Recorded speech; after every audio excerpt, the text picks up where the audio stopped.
I didn't even hit the go live. Okay, here we go. YouTube, you fools try to limit me, muting and deleting channels thinking that's the end of me. Y'all are not on my level, smaller than a centipede. This is my purpose, TBT is a ministry. I do not tire, my God gives me energy. Chose by Messiah, you believe, come get with me. Married to a black queen, we got the illest chemistry. Founded the Black Tube, and now we making history. Black Tube, Black Tube, Black Tube, Black Tube, Black Tube, Black Tube, Black Tube, what? Black Tube, Black Tube, Black Tube, Black Tube, Black Tube, Black Tube, Black Tube, what? TBT, TBT, TBT, TBT, TBT, TBT, TBT, what? TBT, TBT, TBT, TBT, TBT, TBT, TBT, what? TheBlackTube.com. I'm a giant killer, son of an omniscient God who's realer. If this be the thriller in Manila, I'm Ali in his prime. It's showtime, coke time, about to take what's mine. We are not with your agenda. We showing real life.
Turn this fan on.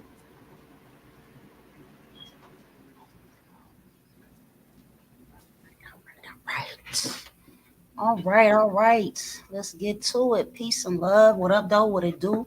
What's popping? What's cracking? What's happening then? Times 9, times 10, times 9, times 10 again. We got the God in the building. We know him very well. Top of the line scholarship this evening. Share. Make sure y'all share the video. Hit the like.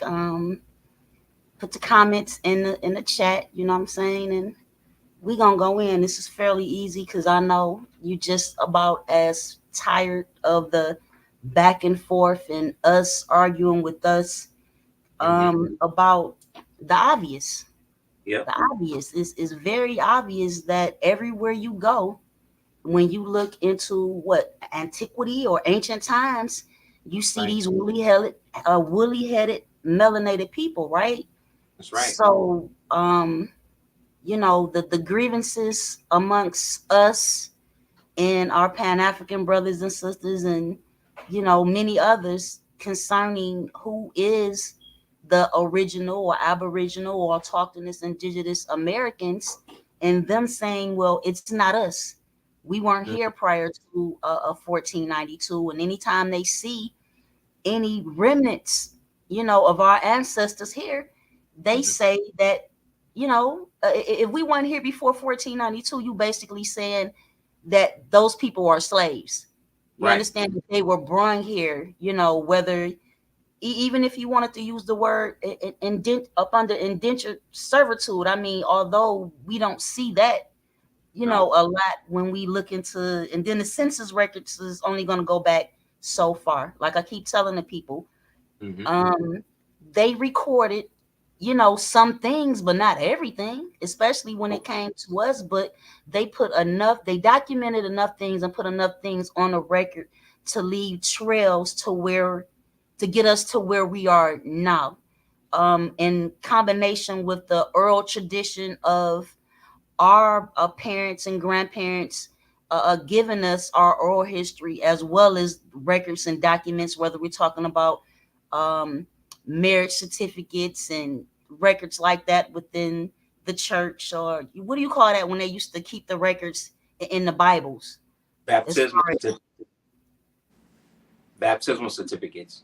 okay, yeah, Hmm. yeah. To my understanding, overstanding that they even recorded, records of birth as well Yeah. as marriage, within various biblical records, so to speak, here. Yeah. So Yeah. I mean,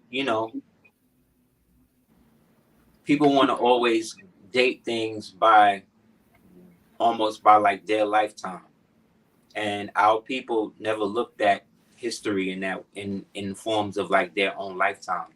We always looked at it almost like leapfrogging through time. So we would look at our lifetime as just an expansion of the lifetime of our forebearers before us.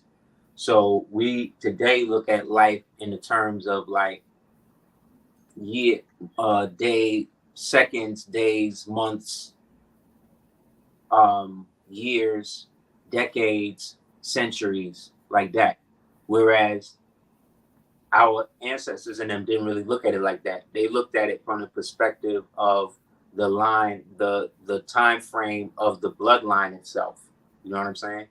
So there is no time that, like it says in the Circle 7 Quran, time never was when man was not.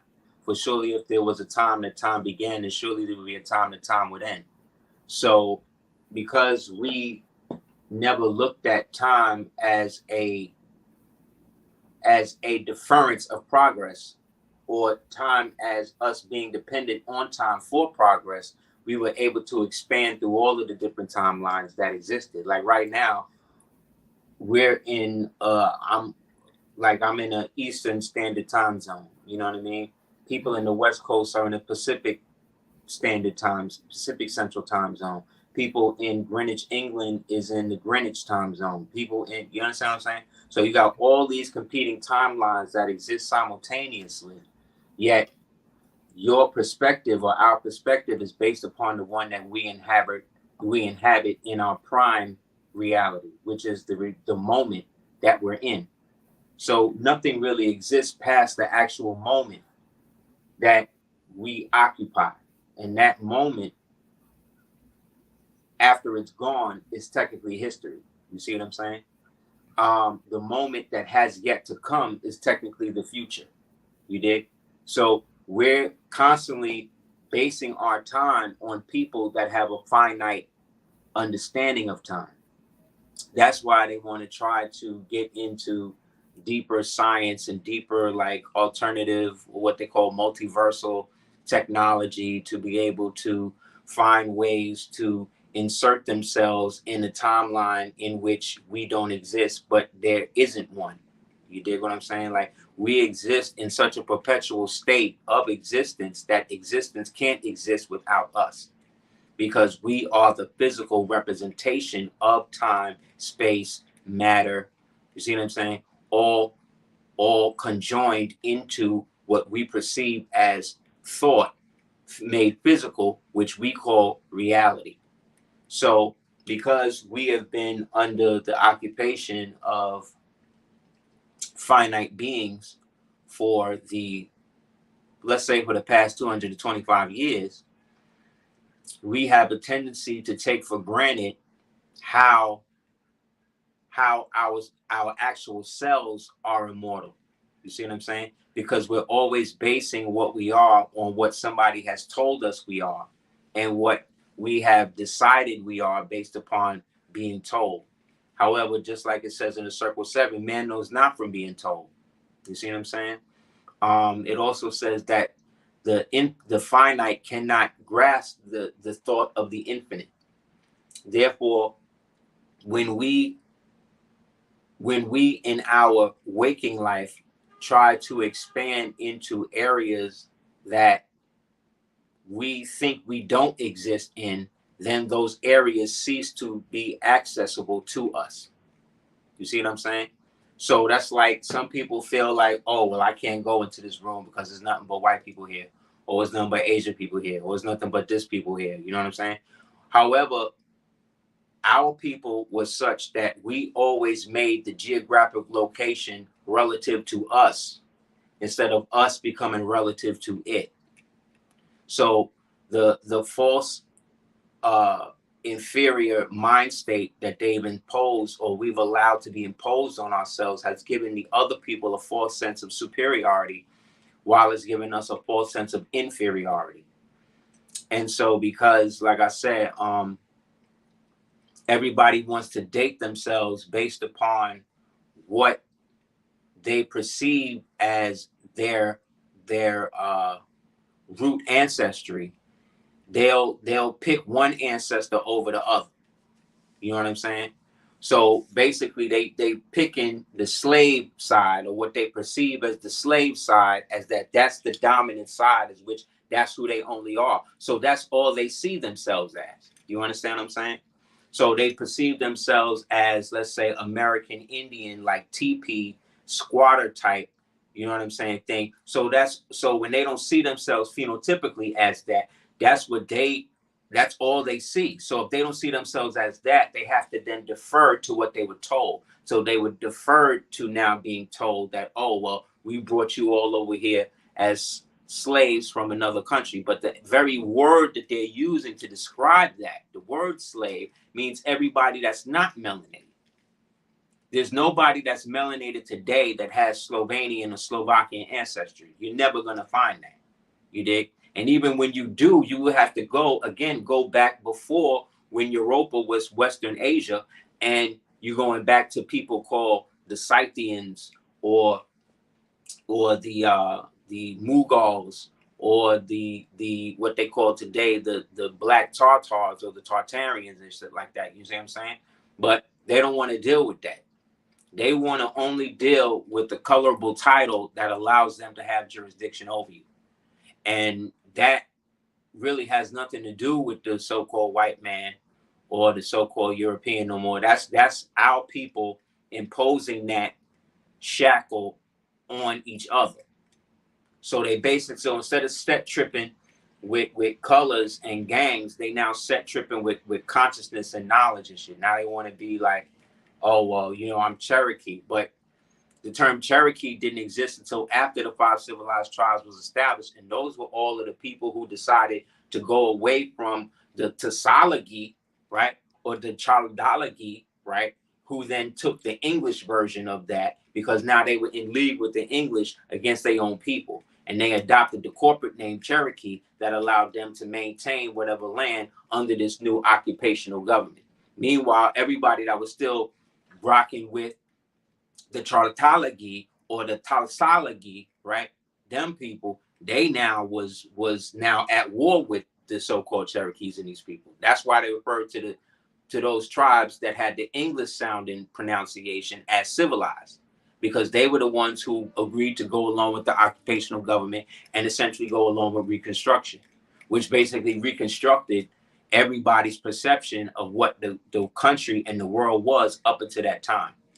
So they thought that they got rid of all of us that still identified with the original, i.e.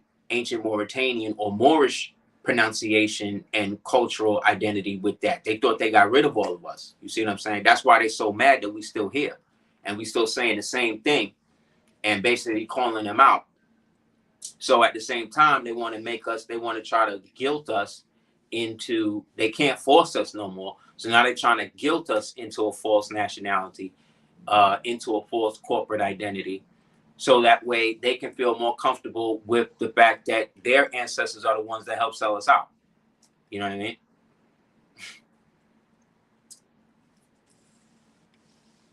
Yeah, I have muted myself, so no background noise It's would all good. pick up. Yep, for sure. I try to keep up with you and show the Slavs and the Slavics and Yugoslavia and Czechoslovakia and things like this Exactly. and that. I mean, we've been saying these things, since we were young. So when you Yep. mention them now, when you look at that word again, Slav or slave, again, the Czechs, the Yugoslavia, Czechoslovakia, I know Thank you. one of those countries changed the name, or nation state, excuse me. Bosnia and Herzegovina. Okay. Yeah, but that happened during the Clinton era when they sent all of the people to eventually set up to help set up the money laundering state, the Ukraine that is today. They had to go through what they call the Balkan Wars, and that's when they started going against this nigga named Slobodan Milosevic, and that's when they went in there and got rid of all of the so-called Bosnian Herzegovinian Muslims and all of that, and then started converting them and getting them to go along with their whole Reconstructional era stuff over there, which then by product of that then translated over here now, where you stop hearing the word Slovak or Slovenian, because the word slave, like I said, was being used to describe now people of autochthonous descent here who were scammed into believing that they were brought over here on boats in mass, when the only people brought over here on boats in mass on what they call the transatlantic slave trade was when they brought those transatlantic Slovenians, Slovakians, Circassians over here on boats and brought them through Ellis Island and all of that. That's the only time you could actually record mass of them being here. You know what I'm saying? Like, you can't show me a dinosaur bone from 24 million years ago, and then I ask you to show me a slave ship from 150 years ago, and you don't have no evidence of that. You don't have you could show me a reconstructed ship, but they don't even do that. You know what I'm saying? They don't even do that. They just tell you that this will happen. They show you a bunch of lithograph drawings, you know what I'm saying? And then show you some shackles and in a museum, and then you got to just fill the rest in with your mind. You know what I'm saying? You fill the rest in with what you saw in Roots, what you read about in social studies books back when they used to have social studies. That's not social studies no more. Now they're calling it critical race theory. You see what I'm saying? Which again is a theory that is again based upon something called the 1619 Project, which was another grift. You know what I'm saying? That they created because they wanted to backdate the United States instead of starting from 1776, backdate it to 1619 when they set up the Virginia colony at Jamestown.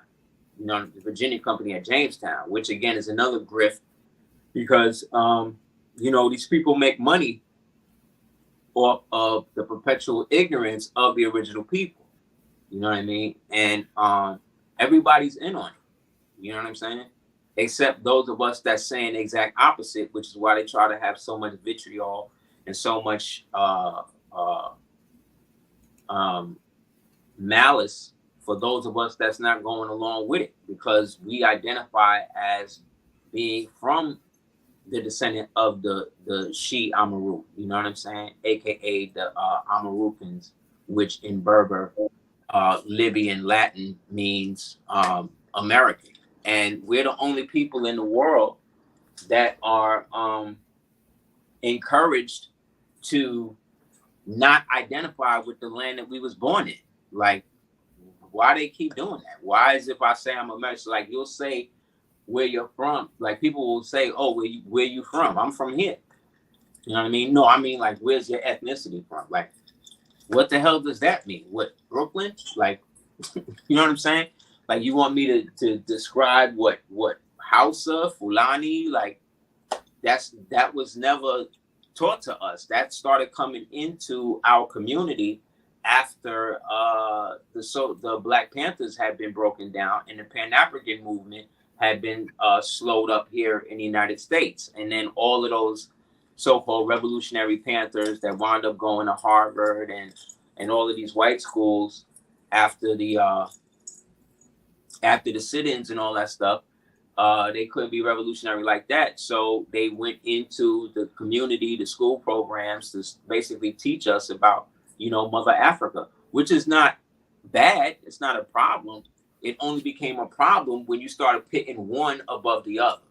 You dig what I'm saying? Because then what that did was that displaced all of us that was born here. You could go back and look at the movie, The Women of Brewster Place.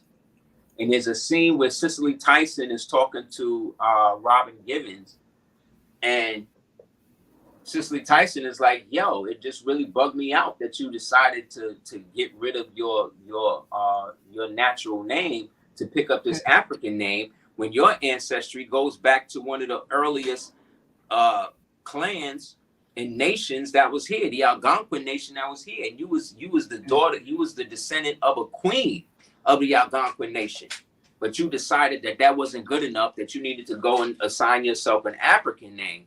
You see what I'm saying? Which then cut you off from your natural inheritance that was already here. That was in Women of Brewster Place, bro. That came on in the 80s. They was dropping shit like that. However, they still want us to identify with being solely from the continent of Africa. And I mean, I'll give you this. This is Northwest Africa, right? So when they say North Africa today, because of modern sociological studies and psychological warfare, they got us thinking everything that's like Morocco, Mauritania, and all that place there. But that place didn't become that until 1956. But right now, if you was to pull up online, 250 million year old piece of Africa found in the Southeast United States. What that tells you is that everything west of what they're calling Africa, right, to the north, which is this again is North America, is North Africa, or what they call the Maghreb al-Aqsa. So I'm already in Africa, being in Florida. You dig what I'm saying? I'm just the extreme southeastern portion of that. So when you sell that to them, then they try to do mental gymnastics and try to say, "Oh, well, you still trying to get away? Like, how am I getting away from something that I'm already at?" Mm-hmm. It's a scam. Like in the end, like it's really just down to that. I just feel like it's all a scam now. I used to get mad and all of that, but like I'm 51, so I'm beyond the idea of debating people about this and trying to put people like. I've done enough. You've done enough. You know what I mean? The ones that came before us have done enough. You know what I mean? Bobby Hemmett, Bobby L, Prince Uriel Bay, like J.A. Rogers. Like these people have been putting it down longer than we've been alive. So why? And they didn't listen to them. These things wrote books. They toured the world. Like, and they still not listening to them. So why would I expect them to take what I'm saying as that? So you just gotta, like they say, chew the meat, spit out the bones. Don't cast your pearls in swine. Don't get caught up in striving to convince people of a foregone conclusion. It's to the point now, if that's the identity that y'all want to keep, then keep that. Just don't hate on those of us that know better and are doing better because of that knowledge. Mm-hmm. Yeah. Well, for sure, I'm tired of, again, we already have enough division when it comes to the various ideologies that, many of us believe in, Yep. and that's fine. But why it's just immature to me to It is. having the same fight. Okay, It is. if you want to have to get your craft together, obviously you haven't advanced. That's just how I see it. Like once upon a time, I was a Hebrew Israelite. Anything outside of that, I didn't want to hear anything about it. Exactly. Period. Exactly. Even when it came to me knowing what I know, you know, we talk about Abrahamic belief systems and things like that. You know, you see the connection. Yeah. But again, you don't want to. I don't know if it's they feel like they're gonna be bowing down to another savior, or this is all the same shit. Right. And they all bowing down to the same thing, and eventually, and the thing that they're mostly, like you said, bowing down to is self-inflicted ignorance, because they are not looking with at the man and woman in the mirror. They are doing this because they want people to follow them. You know, they want people to identify with, like I said, misery love company. You know what I mean? Like a lot of these people that are kicking this stuff. And like I said, we were doing this prior to the internet. So I remember what it was like building with people from other so-called belief systems, ideologies, tribes, clans, nations. I remember what it was like before this. And the division wasn't there the way that it is now. You see what I'm saying? Because we would have so-called debates, but they weren't really that. They were more like knowledge sharing things, where you would go to a lecture and this lecture might be given by somebody from the 5% nation. You know what I mean? However, there's tenets within that still identify with me as a Moorish American, or him as a Hebrew Israelite, or him even as a Christian, or her as a Buddhist, or whatever. Or then we would go to another lecture that was held by, let's say, a Nuwapian. You know what I'm saying? Or at the time, it was called the Nubian Islamic Hebrews. You know what I'm saying? And then you would listen to that, and there would be gods and Christians and Africans and Pan-African, everybody in the thing, and we all listening to that. And then we all would go to a Double Blair lecture. You see what I'm saying? And hear him talk to us about like aliens and all this type of shit. You know what I'm saying? But what I'm saying is, it wasn't the set tripping situation like it is now based upon the internet. And that's because half of the people that are creating this conjecture over the interwebs, right? They're not even real people. Those are straight bot farms. You know what I'm saying? These ain't even real people. These are AIs that they done program to basically stir the pot whenever somebody is dropping too much information, that they'll just throw something negative in there so they could throw off the energy and stuff, because the enemy understands what all of this is. Like I said, the only people that ever really gave me pushback about being a Moor or Moorish American or identifying with the ancient Mauritanians and declaring nationality and stuff like that is other melanated people. I've been all over the world. You know what I'm saying? Like this. You know what I'm saying? And I don't never have no problems. Like nobody ever. It's like once you say, oh, well, I'm a Moor, I'm Moorish American, they know exactly what that is. They like, damn, really? We thought y'all was out of here. Like, damn, it's still more people like y'all still exist and stuff like that. Like, you know what I'm saying? And then they start talking about the Moorish history in their country, in their family. They start pulling out Moorish identity and all of this type of stuff, and who was from the Barbary states and the Barbary powers and how their ancestor was enslaved by them. Like, just they get right into it. No problem. No animosity, no pushback, no, oh, well, you a slave from Africa, none of that. Every African that I've met in person, they don't even refer to themselves as Africans till they get here. You know what I'm saying? They talk about, well, I'm Senegalese, I'm Sudanese, I'm Ugandan, I'm Malian, I'm this, I'm that. They going by what the nationality is or was that they've identified with since they were actually been able to be independent. Most of them don't even hear about the slave shit until they get here. You know what I'm saying? And then we are such a dominant culture without even realizing it, that we basically set the trends for them. You know what I'm saying? Like that's why they all come over here. We ain't going over there like that. And when we are, especially I'm reading about nowadays, a lot of brothers and sisters going over there and getting murdered. You know what I'm saying? Like they just killed another sister in the Gambia. This is now up. They up to like 12 bodies in the past like 6-7 months.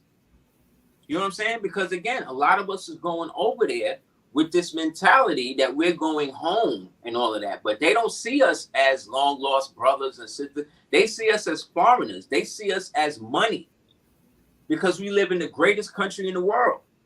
You understand what I'm saying? Whether you accept it or not, people dying to come here. People dying to take your place here. You understand what I'm saying? As bad as it is for some of us. As much as I hear these Pan-African people talking, especially the ones that's pro-African, anti-Moor, anti-Indigenous, anti-this, they not going to Africa. They not doing that.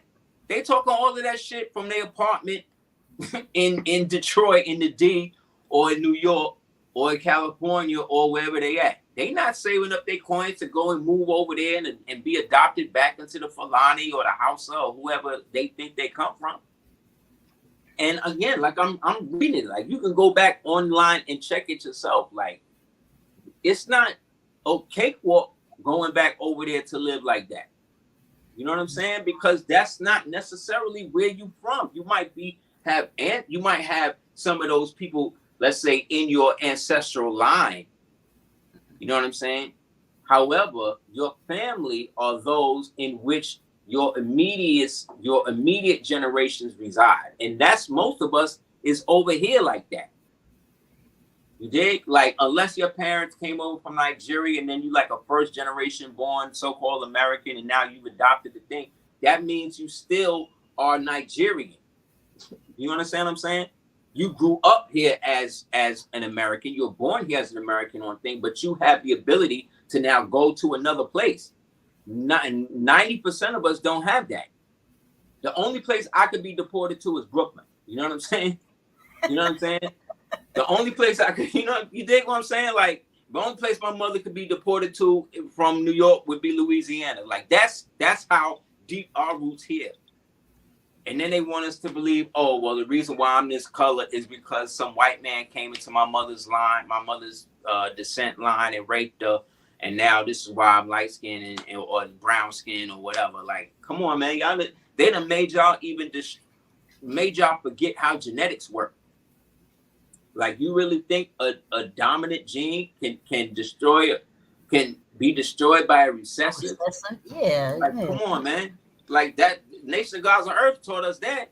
Taught us the difference between the brown gene and the black gene and the brown gene and the 16 shades. Like, and again, that's an indigenous American ideology. Like the whole 5% thing, the whole nation, that's still an indigenous American thing. Because we had to establish ourselves as different from the pale Arab so-called Muslims that was out there enslaving and castrating our people. We can't be following the same Allah if they doing that. Mm-hmm. So I don't have to go to Mecca over there and die at Hajj. You know how many people died at Hajj this year? Yeah, a lot. Being sacrificed to that idol. For what? For what? Especially when the Prophet Nuh Ali made sure to refer to us as Muslims. And they say, oh, well, Muslim and Muslim is the same thing. You just use them interchangeably. Whenever you hear somebody saying, oh, well, those words are just used interchangeably, that's another grift, man. You don't use words interchangeably. You can swap words out, but when you do that, it swaps the meaning of the word. Regardless to what y'all want to say, oh, come before you. And the term Muslim, when you get the book Distinctive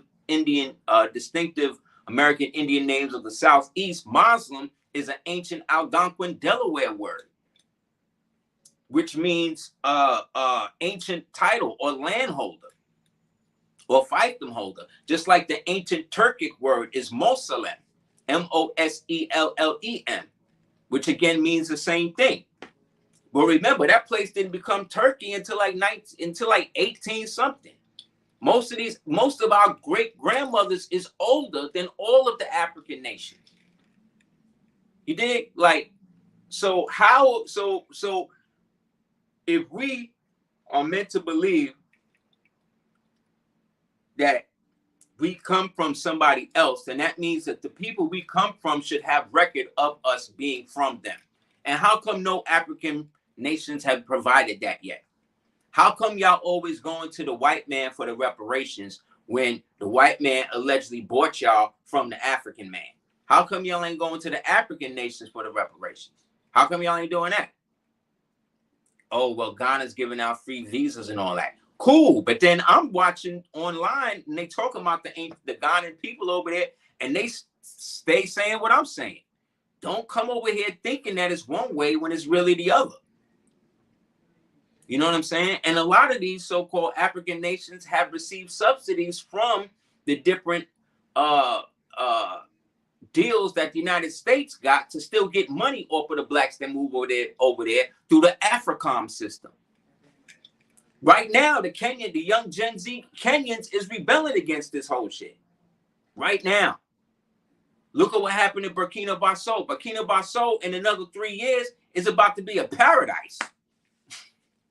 All because young Ibrahim Traore decided to get the elderly United States puppet ruler out of there.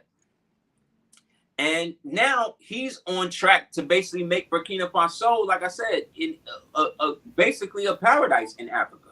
He just received 26 different ambassadors from all over the world. He's received them, and they're acknowledging him as the rightful head of state up there. But you don't see this on TV in the United States. They're not saying that because he didn't kick the United States and the French out. So anybody that's not on code with them automatically either gets sanctioned or they have a media blackout. Like, when the last time you heard anything in American news about Swaziland? You never hear nothing about Swaziland, because Swaziland got one of the oldest monarchies in Africa. And they don't deal with none of the bullshit that we dealing with. They don't even deal with half the stuff that's happening in Africa. That's why you don't hear about them, because they ain't at war with nobody. Their borders are secure. They're making their money. And they're not trying to perpetuate the grift that we were enslaved and they kicked us out somehow. That's not how it went down. I'm not saying that some people didn't get sold like that, but for the most part, when you get into the histories of the Moors, when you read about the Moors after Spain by Stanley Lane Poole, when you read about When Nations Gathered by Sultan Abdul Latif, when you read Diplomatic Relations Between the United States and the Barbary Powers by Irwin, you would see that the byproduct of the world that we in now all came based upon the fall of Granada at 492, aka 1492. Up until that point, everybody in the world was under the jurisdiction of the Greater Moorish Empire, period. And most of those countries, according to Benjamin Franklin, was all ruled by Moors, was all ruled by dark-skinned, what they call Palatine Moors. Whether they was French, German, Swiss, Netherlands, British, German, Tartarian, they was all melanated. This is what Benjamin Franklin is saying. He said the only white people was the English and somebody else. He said that was it. He said French. And no, he said the French was melanated too. He said everybody, the whole world. No, he said English, Anglo-Saxon, some shit. Right, the Anglo-Saxon. But then Anglo-Saxons, okay. But then I'm reading Ancient and Modern Britons by David McRitchie, and he's saying the Anglo-Saxons was Moors too. Say they were Saracens.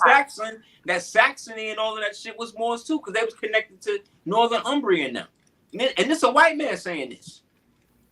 So we got to go back to the roots of this Afrocentrism shit, and it goes back to a bunch of people who happen to be of the same pseudo nationality as the people in what they call the state of Israel right now. People like Melville, people like Hershkovitz, people like Levin, people like Stevenson, people like Buschefberger. Like, these are all of the people who created this whole out of Africa situation, created by Jewish Caucasian people. We should be able to say Ashkenazi without getting in trouble, I think. Yeah, Ashkenazim, excuse me. Yeah, Ashkenazim, these people. You know what I mean? They created that. He wrote, there was a book thing called the Myth of Beneath called The Myth of a Negro Past. That was one of the joints that set the stage for all of this. Then when we come into real life, we get into the science of Nathan Salisbury and how he basically created the whole so-called abolitionist movement, which started out as white people fighting for their freedom against the last of the Moorish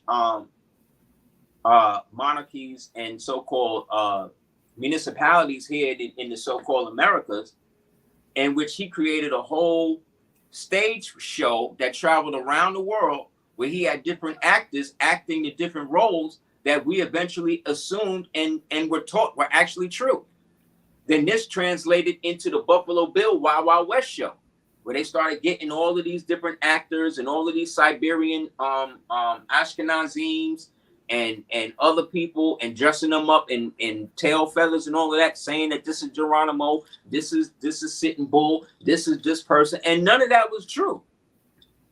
Just like Birth of a Nation, they had there was no melanated people in that movie. Those was all Caucasian people. But there's a scene in that movie where they run up on this dude who's a white man, but he's painted black, so you see him as a black more, and he had a fez on. Mm-hmm. And they take the fez off of him, and they take the fez to the side and hold it up, and then they put the noose around his neck and hang him and all of that. Mm-hmm. So then they got us thinking that all of these people that was lynched was slaves and all of that. When no, the people that you see lynched, those was emperors, kings, queens, mayors, doctors, landowners. You see what I'm saying? Planters, plantation owners. That's who was being lynched. But again, you know, we got to go with the abolitionist history and all of that. When all you got to do is get a book called The Forgotten Cause of the Civil War by James R. Tenzar. And it lets you know it lays it all out. Everything we saying is been already documented. You can go to the congressional record of the annexation of Texas in 1845. And it says who the land belonged to. It belonged to the ancient Mauritanians, the Moorish peoples, and their Indian associates, which means the Indians was like the workers. Those was the indentured servants.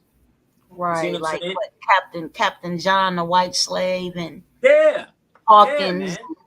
I want to ask you something. I had a thought earlier today, and you know the Eurasians who I just mentioned, they have this history of kidnapping the sister Pocahontas, right? And you know, forcing her into marriage and the R word and everything like that, right? So as we fast forward a little bit and we talk about Thomas Jefferson, who he had Sally, you know, now all of a sudden they go from talking about these indigenous women that they were holding captive to all of a sudden these women are African. You see the switch, how they did that now. Switch, right? If originally in 100 years. Right. If originally you're going after the matriarch originally, and that would put our chiefs in distress, right? Because you they captured they women, then you go from writing and recording that to all of a sudden these women become so-called African women that come from somewhere else. That don't make sense to me. Don't make sense. And if we want to keep it really 100. When we start really researching the so-called founding fathers, James Adams and these people, most of them was melanated too. Jefferson was a mulatto too. That's the whole thing. Like you can look this up. George Washington's grandfather was a Moor named Nicholas Maritou, who was a part of the French Huguenots. And we know the French Huguenots were Moors who were embattled because they were still maintaining their Moorish culture against and was still fighting to deal with the unjust thing that happened to all of us at the fall of the empire in 1492.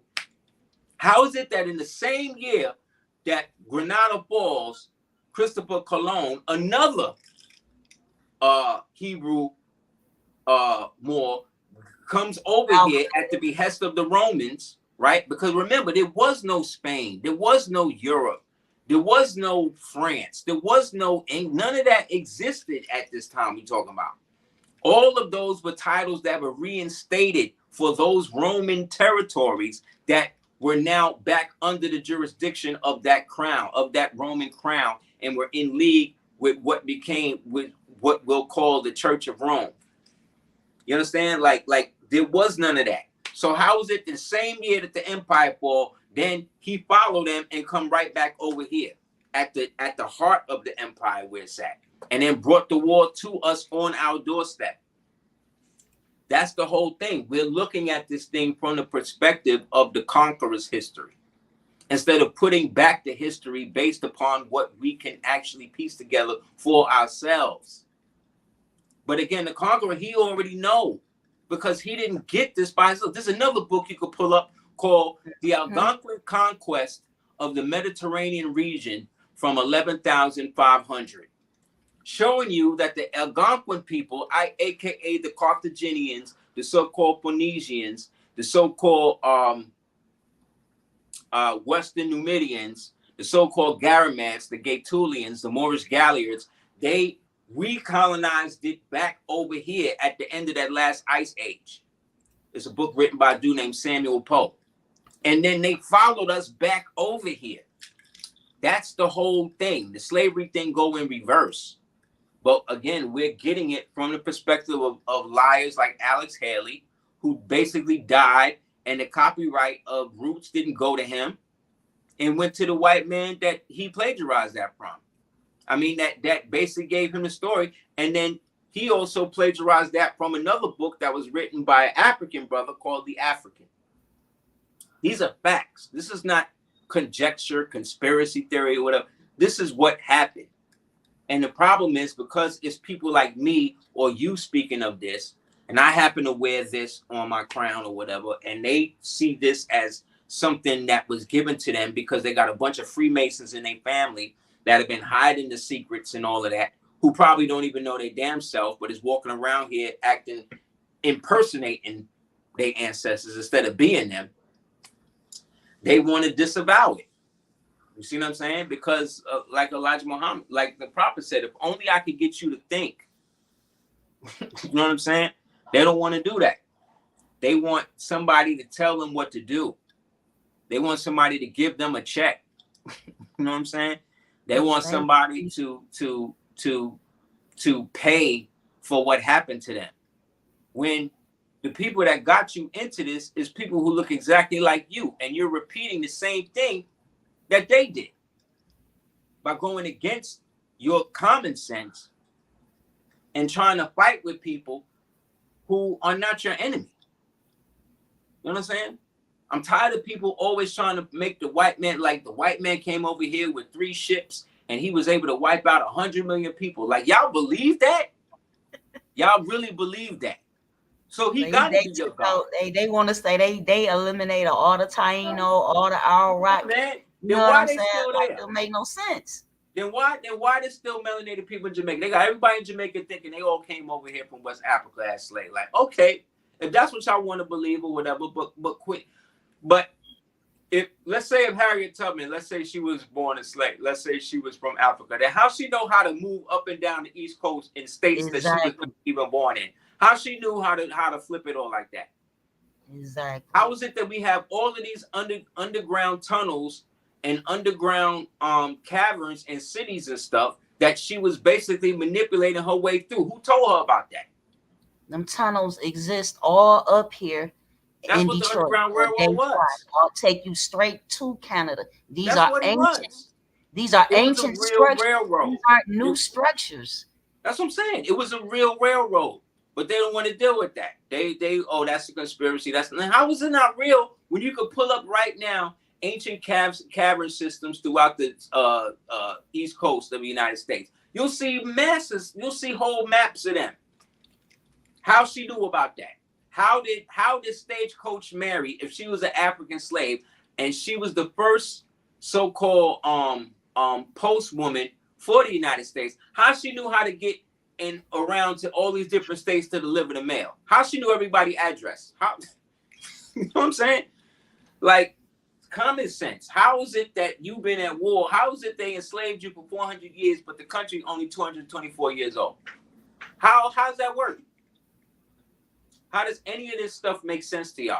and y'all regurgitating this to your children, and then you passing on this inferiority complex to your children that you can't move beyond anything because you don't have a nationality to identify with outside of the U.S. person that they put you under. When all you got to do is claim your true American citizenship, your American nationality, by claiming your Moorish nationality, or to claiming yourself to be anything outside of the 13th, 14th Amendment that they boxed you into, because the preamble to the 7th article of the Constitution has already been there. It's never been away from you. You've always been a part of that. That, along with the Bill of Rights, along with the Articles of Association, along with the Articles of Confederation, along with the Treaty of Peace and Friendship, right? Along with the surrender of Grenada. Like, these are all things that still apply to you right now. Like, most people have never even read the surrender of Grenada. And in it every treaty that has existed from 1492 is basically a variation of that. And it still applies to you. It applies. Matter of fact, they made sure that it did through the Sundry Free Moors Act in 1790, through the HJR 75 that was done in March of 1933. Then the next 2 months after that is when they filed for the bankruptcy that led to the thing. So they had to make a revision for us first to go back to what our nationality was before they can go and bankrupt everybody else. But again, y'all want to say that we crazy, that we think because you got some Moors that are caught up in stuff like commercial resentments. Yeah, all of that type of, all of this fake sovereign citizen stuff that they be pumping and all of that. You know what I'm saying? And they don't even know the history of that. You know what I'm saying? Because the only reason why that became primary in the Moorish community was because between the 70s, the late 60s, and the 80s, the Patriot movement, aka the white supremacist movement, had basically fell on hard times. They didn't have they membership reduced to nil, and they didn't have no other way out because they were now being disenfranchised from the other Freemasonic orders of the northern jurisdiction that was no longer allowing them to use they morals and dogma to be able to manipulate the system like that, because they was phasing all of these niggas out because they felt that they was all drug addicts and they was all because these was all the burnout niggas that came back after Vietnam. You see what I'm saying? So they was cutting them out the game. So there was a white man who was the attaché for MacArthur. His name was William something. I forget his name was. He also was a Jesuit. He was also a Freemason. And anyway, he then, through his CIA contact, started getting into the whole aspect of trying to find ways to make the Republican form of government apply to the so-called white men who themselves were under the jurisdiction of Washington, D.C. Before Washington was called Washington, D.C., that land was called Rome. That's where Rome was at. You can look it up. The original name Washington, D.C. was Rome, and it was founded by a nigga named Francis Pope. So it's interesting that the person that's running Rome now is named Pope Francis. You see how they be flipping it? They just be flipping it, and we don't even know because we don't know this history. So long story short, he started going to some of these black Freemasons, and these black Freemasons, some of them was caught up with the Moorish science, and so they figured that this was a way for them to bridge this, so that way now they would have backup. You see what I'm saying? This is when they started to establish something called the Moorish Orthodox Church, which was a division of the Golden Dawn, Aleister Crowley order. You see what I'm saying? One of the Aleister Crowley infused orders. And they went out in the Pine Barrens up there. The nigga Timothy Leary, he was down with it. The nigga who created the LSD for the CIA, he was down with that. And so you had these white boys who started taking the Circle 7 Quran, who started calling themselves Bays, right? And started doing all that. Then they start going to court and stuff and trying to use that against their own white people. And then when they got jammed up, they would then try to go to the Moors that was cool with them You see what I'm saying? To try to work with them to get them out. And this is how this whole shit started. But nobody want to get into this aspect of the history because all of that, this is when you get niggas like Preston Nichols and Peter Moon and Al Bielek, because a Bielek or a Balek is a bay. That's another name for a Moor. And Al Bielek, he was down with the Philadelphia experiment. I came into this knowledge through brother Azazel Bay, blessed day. You know what I'm saying? So this is where all of this history come from. That's why I don't take none of that shit seriously, because in the end, the stuff that applies to you, you want to know how to navigate. All that other stuff that they're trying to pump as if that is actually more science. Like there's a difference between handling yourself commercially, you see what I'm saying, or publicly and privately, as opposed to now striving to establish yourself as a state when you don't even have your nationality straight. You see? So they want to lump us all in like that's what we are, right?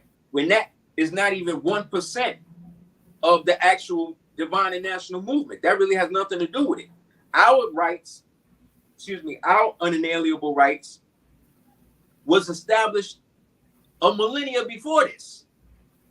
And so long as we identify with what our forefathers were, just like I say in the Bible, what? Honor thy father and thy mother, that thy days may be long upon the land that the Lord thy God giveth thee. So as long as we honor our father and mother, our bays and eels, and we go back to the land, the original land of our forefathers, which again is the Z Amaru or Amaruka or the Amaru or whatever you want to call it, Turtle Island, but not whatever. So long as we understanding the land of our forefathers is the land that we walk on, that the holy ground that exists is the land that we are literally standing on now, because we are the temple. The kingdom of God is within. The kingdom of heaven is above the navel, going all the way up to the crown. Hell is below, all the way down to the realm of the soul, which is the bottom of your foot. They got us looking outside of ourselves constantly into the macrocosm, when the macrocosm is based on the micro, whereas within, because it is that which is unseen that brings forth everything that is seen. Yet these niggas want to be everything else, and they wanna, you know what I mean? Like they wanna grasp the tail of the elephant and then tell us that they got their arm around the whole thing. And they don't. And they don't. You know what I'm saying? They just going by what some dirty Moor or some Freemason done told them, or some wild Indian that ain't got no nationality that's calling themselves an Indian, but then they using English names to describe that. Like, then they say, oh, well, the names we born with are English names. Those are slave names. No, brother. Those names that you call them slave names were adopted by the slaves when they took your natural family's name and title through the $5 Indian network that was initiated through niggas like things like the Freedmen Bureau and devils like Walter Pleckler, who was working with the Marquis of Salisbury, aka Marcus Garvey. You know what I'm saying? Who again was doing something good, but at the same time it was also divesting us. That's why the prophet came and basically went against all of that. Garvey saying, oh, well, you a Negro, we Africans, you doing all of this. The prophet came right after that and gave his people hope again, said, no, you are not Negro, black, and colored. When the European came here, he found your people living up and down the Mississippi River, which is the Blue Nile. You know? So we always been where we supposed to be. Exactly, Noble. Exactly. That's why it's like it don't make no sense to be out here constantly set tripping and trying to convince people that they don't want to understand that the word Indian mean Indus, and that the Indus is the Indus and Harappan Valley of Mohenjo-Daro.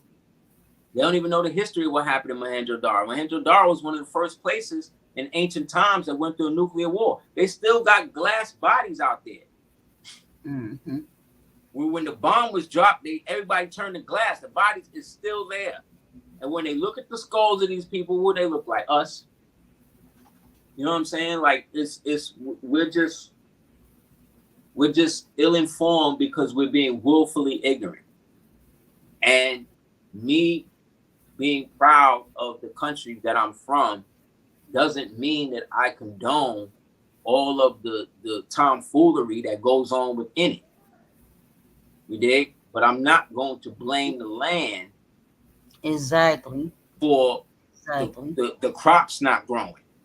I got to turn up the soil and find ways to get the crops to grow so that way the land do what it's supposed to do. That's what they did in the rainforest. They created a type of soil out of nothing that if you was to take that soil right now and put it in your garden, it would totally transform all of the soil in the immediate area.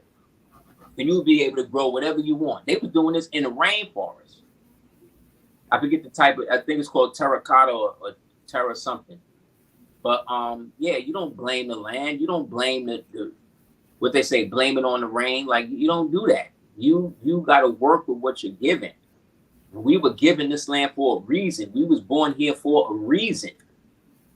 And all they want us to do is to give up our titles, give up our land, so we could go over there, get exploited by somebody else, and they can move somebody else right in our seat the same way they was doing back in 1492, back in 1555, back in 1666, back in 1781, back in 1812, back in 1865. You see what I'm saying? Back in 1871, when the coup d'etat actually happened, through the organic act of Congress, in which they set up the KKK, right, which is based upon the ancient Moorish order of the Negro Seville order out of Spain. So even the KKK outfits, that ain't even theirs. That's our shit too. What a pictures. They don't create nothing because evil can't create nothing. Evil can't create nothing. They can, like J.R.R. Tolkien, the dude who wrote Lord of the Rings. He said, evil cannot create anything. It can only take what good has created and mimic and corrupt it. That's why they hating. That's why look how young we look. Look, we the elders now. Right. You know what I'm saying? Like, we the elders now. Remember what the elders used to look like when we was younger? We the elders now. We look younger than these Gen Z niggas now. Because all these niggas is what all they doing is popping pills, having orgies, right? They doing all this crazy stuff. What are we doing? Being at home, watching anime, like, you know what I'm saying? Playing video games, reading books, right? That's what we doing. We not sweating none of this shit. We done lived through crack. We done lived through the blackouts. We done lived through Rodney King. We done lived through heroin. We done lived through 9/11. We done lived through AIDS. I got an elder, man. This nigga been dying from AIDS since 81. He's still here. He's still here. You understand what I'm saying? He done outlived Tupac, Biggie, Scott LaRock. Like, this nigga done outlived everybody. He done outlived my father. Bless the dead. Like, come on, man. Like, this, we are not going anywhere. And the world, we are the world's last hope. Because we're the last human generation. We're the last ones to remember what it was like to actually go outside and be outside all day. All day. All day. Ride miles away from the house. No phone. No air tag, no nothing. You understand? Like, we knew what it was like to trek to school, just like the elders used to say. I used to walk a mile to school.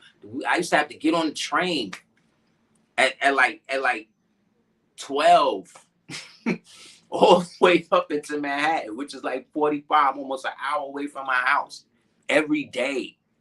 Rain, sleet, or snow. Like, we used to have to do shit. We used to have to do things. We used to have to show and prove. We used to have it where if you didn't know the certain knowledge that you was kicking, you would get beat up. People would beat you up. Pretty much. And then you would have to come back and then build again. And if you didn't know it right up top, they would beat you up again. Now, could you imagine with these kids couldn't survive that? And now you want to draft these niggas? Oh, it's over. It's over. You done feminized these kids. You done took all accountability away from them. You done encouraged them to not listen to their parents and all of this. And now you want to turn them into soldiers? Nah. It's another scam. It's another scam. You know, but like I said, we still here. And there's nothing they can do about it. They could say what we're not and all of that. Instead of talking about what we're not, I just keep talking about what we are. Because the more we withstand, the less they can endure. The more we stand unified in who and what we are and keep kicking it the same way. Like you've been talking what you've been talking for over a decade now. You know what I'm saying? Myself included. Like you can't beat that. You can't disprove that. You got to go back over a decade to go back at the shit I'm saying. You got to go through archives of stuff to be able to stand up next to me and start talking about what this is and what this ain't like. And again, like I said, at 51 years old, I don't care what somebody else think about it. You dig what I'm saying? Because I'm not here for them. They're here for the people who want to identify, who understand and hear the truth when they hear it. It's not for me to convince people. It's not for more. We're not into converting people to more science. We don't do that. We don't do that. You either want it or you don't. And as a Moor, I believe in love, truth, peace, freedom, justice so much, and freedom so much, that if you believe that your freedom is predicated on you being a slave, I support that in you. I support you being a slave. You know what I'm saying? Yeah, it's kind of like Sister Abundance Child said a couple months ago on here. She said some people did come over here on the ship. You know, let them have that. But for me, I'm not saying that I'm indifferent to that, but again, I just saw the picture of the African Reverend priest pastor guy. He's bowing to the pedo. I don't want to say the whole word, but you know, the pedo priest who go into these courts and use the ecclesiastical clause, you know, that was created by our ancestors in order to be pardoned. You know, this is just, you know, you spoke earlier about the grassroots, the difference in between our era within this conscious information is it was actually a movement. You saw thousands of people go into being vegetarians or becoming vegan and things like this and that. As to now, people just talk and think they know every damn thing. I don't see nobody taking notes. I don't see nobody doing no real research outside of Google. Like they read books. They don't read books. I don't get it. You know, you have to be able to absorb the knowledge, and then you have to be proactive with it. You know, if it's something that you learn that you can be proactive with. I'm not just saying, you know, just in general, everything that you're reading is, you know, you're going to be able to utilize in the physical sense, but mentally, to know what they used to say, knowing is half the battle. That's right. Like, oh, okay, at least you have the knowledge now. You're inclined to have the ability to move. That's what I meant by movement. Movement. Just, you know, you sitting still in front of cameras and trying to downplay the other various movements as if your shit is superior, and I don't even hear you speak the word sovereignty ever. No. Why would we talk about that? You don't talk about what you naturally are. You don't have to talk about you being a woman, because you're a real woman. So nobody who's born with a penis can come to you regardless to how they dress, no matter how their nails is done and how they got their breath, all that. None of them can come to you and talk and try to talk to you on your level as if they know what it's like to be a woman. That would never happen. Never. It would never happen. So you don't have to talk about what you naturally are. You know what I mean? Like, we are sovereign in such a higher level that the sovereignty aspect of it is shown and proved, where based on the way you carry yourself, you don't have certain issues with authority, who they call authorities and stuff like that. You dig what I'm saying? Any interaction that I've had with them after a certain age has always been, okay, sir, have a good day. Like, they don't even approach me with nothing like that, because I don't put myself in any position to be anything other than what I purport myself to be. And that is somebody who's practicing love, truth, peace, freedom, justice, and equality.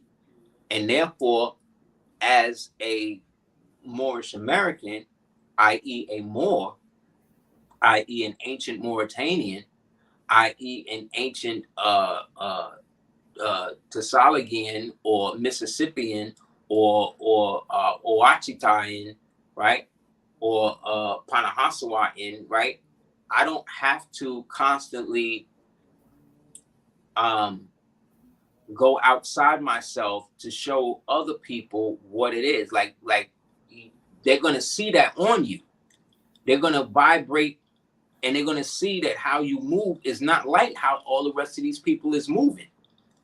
So I'm not going to be on here on TV, like always bringing out paperwork and showing you and doing this. And like, I ain't got to do that. What I'll do is, if you want to build with me about how to secure stuff like that for your family, then yes, we can speak privately outside of that, because the good works is done outside of the public view. You see what I'm saying? That's how it's supposed when I to be said done. that, though, I was speaking about, the various other states that don't claim America. That, like I'm saying, they never mention sovereignty at all, period. At all. And if they do, they're talking about, again, some sovereign citizen, which we know is an oxymoron and doesn't even go together. Within itself. Either a citizen subject, or you are sovereign with a firm foot on the land, who are one of the caretakers of the land by way of your ancient ancestors. You can't. We're forced, and some of us, to a certain degree, to walk the line of both at certain times. But again, what you know always saves you versus what you're ignorant to. You understand? If you don't know, then is not much that you can do or you be inclined to do. But when you do know, you understand, it's like the difference in between knowing what rights are and privileges are. Like, to most people, that's the same thing. But according to multiple definitions within law, we know it's not the same thing. It's also the difference between, because what you know, you no longer believe. But what you believe, you do because you don't know.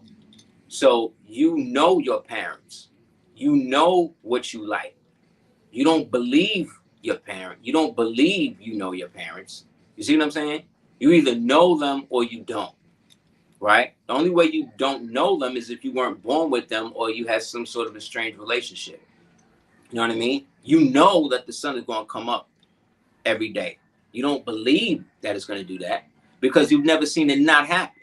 You dig what I'm saying? So you know, right? You know that if you jump in the water, you're going to get wet. You don't believe that you're going to get wet if you jump in the water, right? But you believe in Jesus. You see what I'm saying? You believe in the religion of in who they refer to as Allah over there through the Pale Arab. You believe in the fact that you came over here on a slave ship, but you don't know that. And you don't, because you don't know anybody in your realm of influence that was ever a slave. That's the other thing. You don't know anybody that has been that, unless they've been a victim of human trafficking and stuff like that. That's slavery. However, the slavery that they're talking about, you've never seen that. You and nobody you know. You, your mother, your grandmother, your great-grandmother. Even when they say, oh, well, she was born in a plantation and this, and that. Like, okay, well, what was the chains like that was on her? Oh, well, she didn't have chains on her. How not? If she was supposedly enslaved. That's the other thing. When you see these movies about slavery and all of that, you see a bunch of so-called black people walking around plantation free. Only the ones that was acting up was the ones getting whipped, right? So what does that say? Just like in Django, when you saw Stephen was the one signing the checks. Stephen was the one who knew where the brandy was at. Stephen was the one who had the deed to the plantation. Carl Candy was just the decoy. You see what I'm saying? And that's what we're really dealing with. The black man and the white man working together to keep everybody else under the fake jurisdiction of this racist so-called colorable system. Because in a colorable system, the black and the white checkerboards move together. That's the land by which everything is being moved through. You dig? So none of these people that are asking for reparations, they creating different groups for themselves, FBAs, ADOSs, and all of these alphabet things. What's the difference between the ADOS, the FBA, and the CIA? Like what FBI? Like what is with this? What is with these acronyms? That's another alphabet thing, which sounds like a scam to me. It's a scam because you're using acronyms now. That's what they call. That's how the government talk. It's a snafu. It's a DOJ, FBI, CDC, WHO. That's how they talk. You know what I'm saying? How is it that all the African nations, as African as they all got English spelling for their names? What's up with that? What's up with that? Like, what's up with the fact that they don't have like and I can't even say a modern plumbing systems, that they out here in Liberia taking poops on the beach, and you know what I'm saying? Like, I'm not trying to go over it. How y'all I'm not, you know, if you're down to go invest and build up their infrastructure, go right ahead. Don't do that. Stop talking to us about it. Thank you. Stop paying for us from staying home. Like, we ain't doing none of that. How come to this day that whenever somebody in Jamaica becomes prime minister, they have to pledge allegiance to Prince Charles and his family? What's up with that? Big to this day, they doing that. He is the head of state still in Jamaica and a couple of them other Caribbean places. But then y'all gonna come to us and tell us that what we're uncivilized? You still got this white man as y'all king. And all he did was act as the decoy to help destroy y'all infrastructure. So until y'all get that straight, y'all can't look at us and say nothing. You can't look at y'all still bleaching yourselves to death. Like, we trying to get the sisters over here off the bleaching cream. We trying to get them off of the fake hair. We trying to get them off of all of this stuff. Because they ain't doing that to attract no man. No real man wants that. Any man that wants his woman to have something that alters the way that she naturally look is something's wrong with him. He might not be a traditional man. He might be a part of the alphabet community. And he just using you as a beard, so he ain't got to deal with that. Don't no man want to kiss his woman, and every time he kisses her, he got to wipe his mouth? What kind of shit is that? No man wants to be with his woman, and then every time she lay down and get up off the pillow, he got to take the pillowcase off because all the makeup and shit is all like, who wants to deal with that? Especially when now we know that these weaves is being made from microfibers and stuff that's causing cancer. Who's okay in that? We're not okay in that. We're not okay in that. Nobody wants that. Nobody wants that shit. Anybody, like I said, any man that do, you got to kind of look at him as suspect, because no man ever said, yo, I think you should go get a BBL. Any man's telling you that, any man telling a sister she need to go under the knife to get a bigger breast or a bigger behind, something's wrong with him. You need to get away from him. But the majority of men ain't doing that. They don't want that. These women are doing that for each other. I was looking at the BET thing the other night and almost threw up. Literally almost threw up. Like, okay, it's reached the point now where there's no doubt that this is all based on evil. Like, this is all evil. Everybody here is evil. Because the amount, you understand, like I said, if you know better, you do better. Because what you know, you no longer believe. So because I know that my ancestors was always here, right?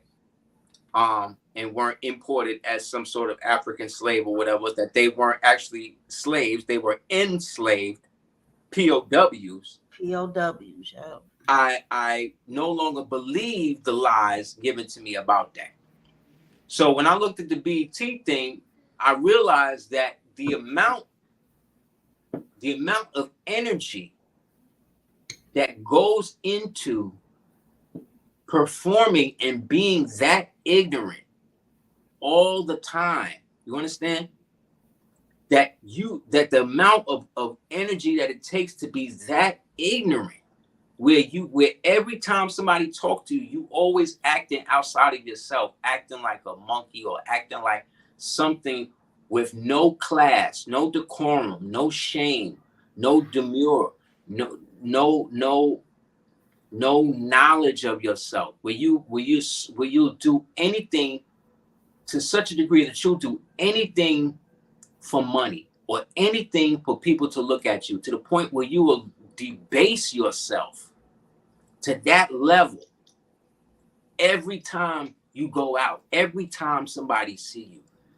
That energy that it takes to do that all the time is the epitome of what evil is, because that's a willful, it's like you're willfully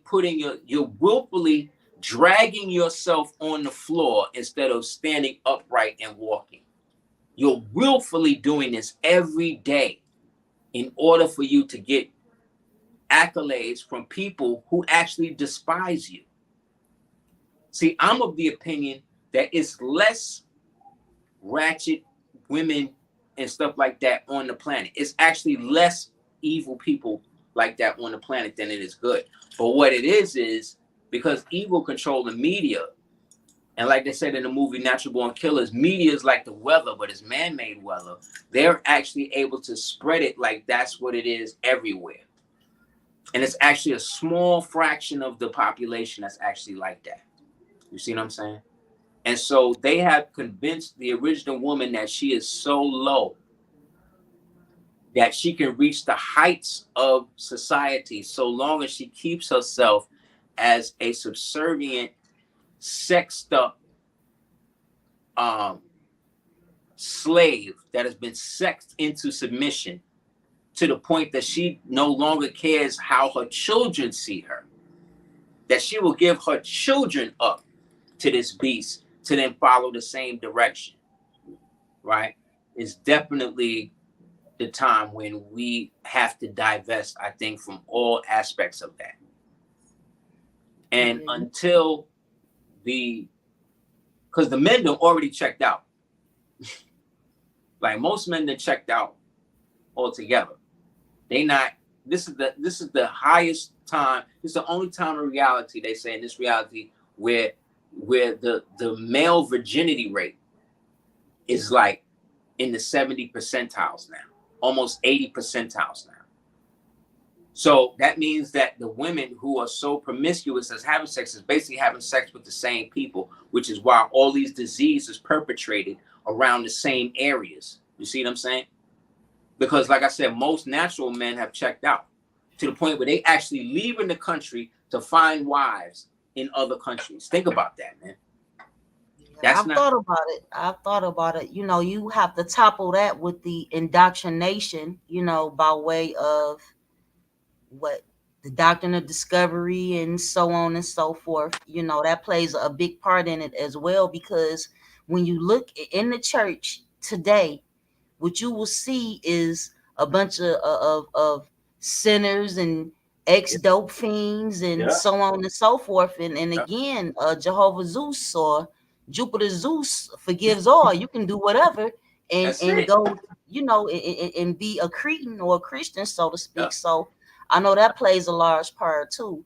Now these brothers that's what do they call the passport? What they call them? Passport brothers, bros, right? You know, I have some angles of beef with that, because I'm like, okay, you go to another so-called country or nation state to find a wife.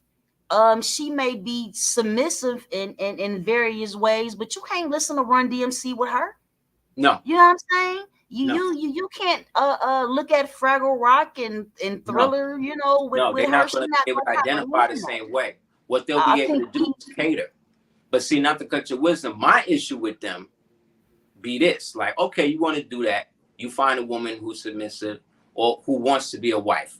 Let's not even use the word submissive because that's a buzzword for a lot of people. Great. You find a female that wants to be a wife. How come you people, when y'all do this, why y'all act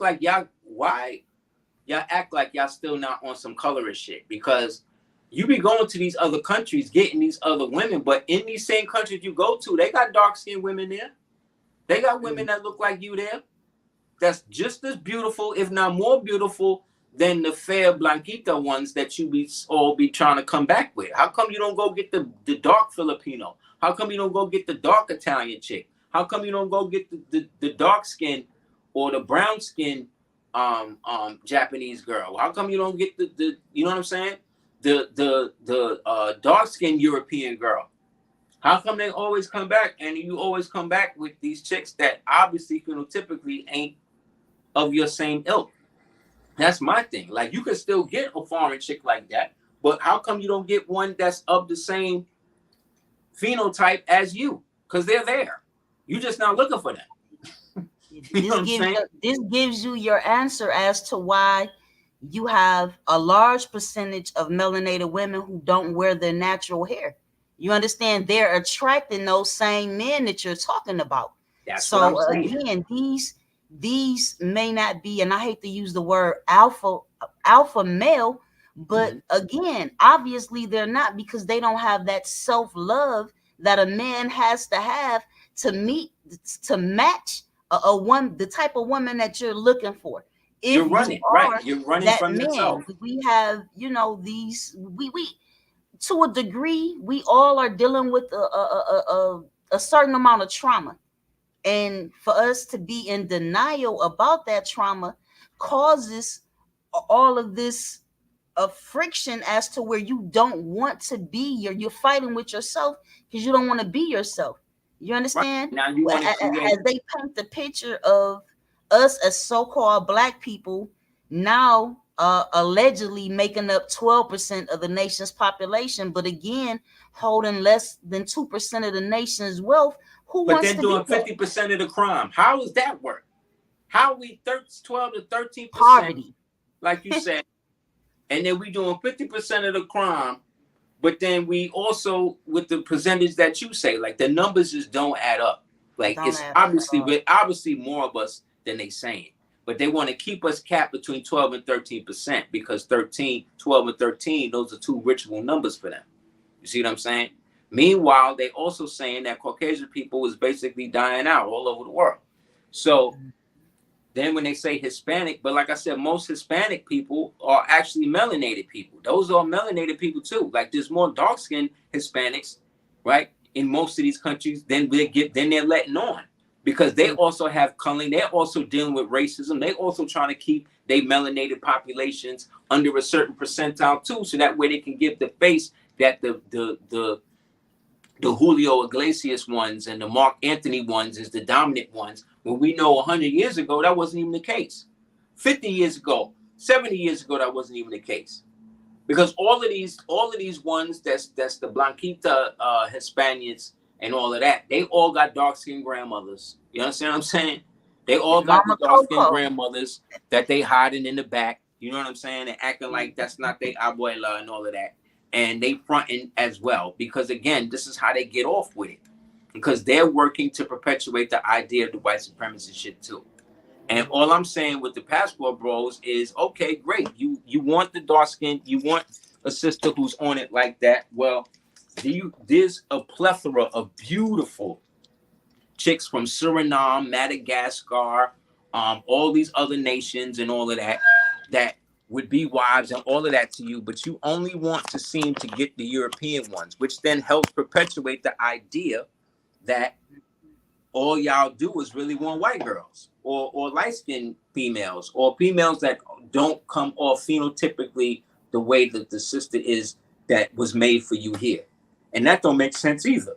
However, when you read the statistics, more melanated men, there's always more melanated men marrying within a race than marrying without. Thank you. You, not to cut your wisdom, but you are one of the first brothers who I would not have to argue that fact with, especially when you go back to the late 60s all the way Thank up you. into the late 80s. It was like 85% versus 15% Yeah, and it's of us still that high. married outside. It was our men who were doing it, Yes, and again, I think that comes from a lot of the psychological trauma that went it on. was. It You was. But understand? And even the even the ones. things that were perpetuated that weren't true, like for example, I do not know the title of this movie, and I hate that I'm discussing it while we live. I probably should have asked you about it earlier today, but when I originally started looking at YouTube, I didn't start looking at YouTube to 2010, 2011, right? Mhm. And this is at the pinnacle of the debates and the beefs in between the Moors and the Pan-Africans, right? You had your Alim versus Sarah Seti and so on and so forth. So you were getting a massive amount of YouTube videos perpetuating this beef. I'll put it that way. Mhm. And for example, we know about Goodbye Uncle Tom, right? Mhm. There's certain things they won't allow us to say on YouTube, but yet Goodbye Uncle Tom, you can go watch the whole movie, which was Yep. banned, by the way, in the US when it was initially released, I think in like 1972. But my Yep. point is this: there was a film, and this you can tell it's some type of it's some fairy tale crap. You understand it? It's set in slavery times, and there's a European woman, and she's some kind of I guess slave owner or ruler of some type of plantation or something like that, and she's traveling on horse with a bunch of melanated men, right? Mhm. And so the melanated men, they are like the overseer to the POWs on the Yep. plantations, right? Yep. And one of them, he's being very violent and aggressive against, one of the so-called slaves, and the white woman checks him. Mhm. He calls the slave the N-word, right? Mhm. So the white woman says, you're an N-word too to Mhm. him, and he Mhm. says, no, I'm a Moor. You know what? She goes further with her insult and calls him a homosexual Mhm. after he states that he's a Moor. Mhm. And again, in 2010, 2011, I would see clips of this movie. It had to be made in the 70s, right? Right. And it would just piss me off, but I don't remember what the name of the film is, and I have not been able to find it. Like, I've literally for years searched to try to find out what the title of the film is so I can see the entire film, so I can see what they was really on. But just Mhm. that one clip, you have various Pan-Africans, of course, taking that one clip and Mhm. putting it into their video. And again, since then I haven't seen it. And I know somebody like you or me typically would be able to, yeah, that's such and such. Yeah, that's Sankofa. Yeah, Mhm. that's whatever. I do not know what the name. I don't. It could have been a parody that Right. somebody created. You know what I'm Could saying? be. But Now there was a lot of stuff like that happening. But at the same time, like I said, most of these, the majority of melanated people are together in terms of men and women, and even in this country, there's more so-called black men married to black women than they're married to white women or any other race. Still, it's just that's not what is pumped in the media. The media is what's purporting most of this stuff, making people think that that's more real or that's more prevalent than the opposite. Because the media is what is everybody is focused on, because that is the weather that everybody tends to base their day on. You see what I'm saying? So and because look, let's go back to people, what you just said. Not to cut you off, but they're also trying to reverse their negative birth rate that you were speaking about that's right. earlier, by way of putting this in mass Amalgamation. media as if this is a reality for us. Yes, that's what they're doing. Because right now in Japan, they just created this thing where they talk about paying original men $75,000 a kid. to come over there and have sex with their women and give them babies. And I'm like, Donuts. okay, if they want to do that, that's cool. It's just that we need to, if you're going to invest in that, you need to work out how that's going to work. And it can't just be some willy-nilly do it individual basis. They need to be some sort of original people who have some sort of agency to work it out with insurance and all of that set up. So God forbid you go out there, don't turn into that. Because you got to ask yourself, if they're doing that, what do the Japanese men think about this? Because I've been to Japan. You understand what I'm saying? So I know and understand that their whole culture, their whole youth culture is based on us. It's based specifically on us. So if they're going out there and they want to have all these original babies, as bad as the original man is, now I'm hearing that they're also trying to do the same thing in Spain and Italy, where right now in Spain, they have a thing where you can go over there and get land. If you agree to stay in certain towns or whatever, they'll pay you. They'll give you the housing and all of that, because they're also trying to stop the illegal immigration that's happening with all of them Africans over coming up in there and doing all of that. So if they have to choose between the Africans, this is what's crazy. If they want to choose between the Africans and the so-called African Americans, they would rather us. So what does that say about them? How they look at everybody else, look at them? Because in the end, most Africans, I was watching a clip the other day and they asked this brother, and they asked him, he said, yo, so what does your parents feel about you being married to, or, you know, if you would be married to an original woman? And he said, well, if being married to a woman from a black woman from America, he said, well, actually, they would rather me be married to a white person. See what I'm saying? Because that's how they look at it. They would rather them marry into European stuff, because when Africans get their money, they all go to Europe. And right now, based on the illegal immigration thing, they are flooding Europe. That's why Europe is going back so conservative now, because the liberals then created the alien invasion, where there's too many of them over there, and now they not going to have the same complexion that they have. Plus, like you said, their birth rate is 0. So Now I'll give you one better. I'll give you one better. The Lakota are the Lakota, the clan, the tribe Lakota. They're doing the same thing with Yamasee.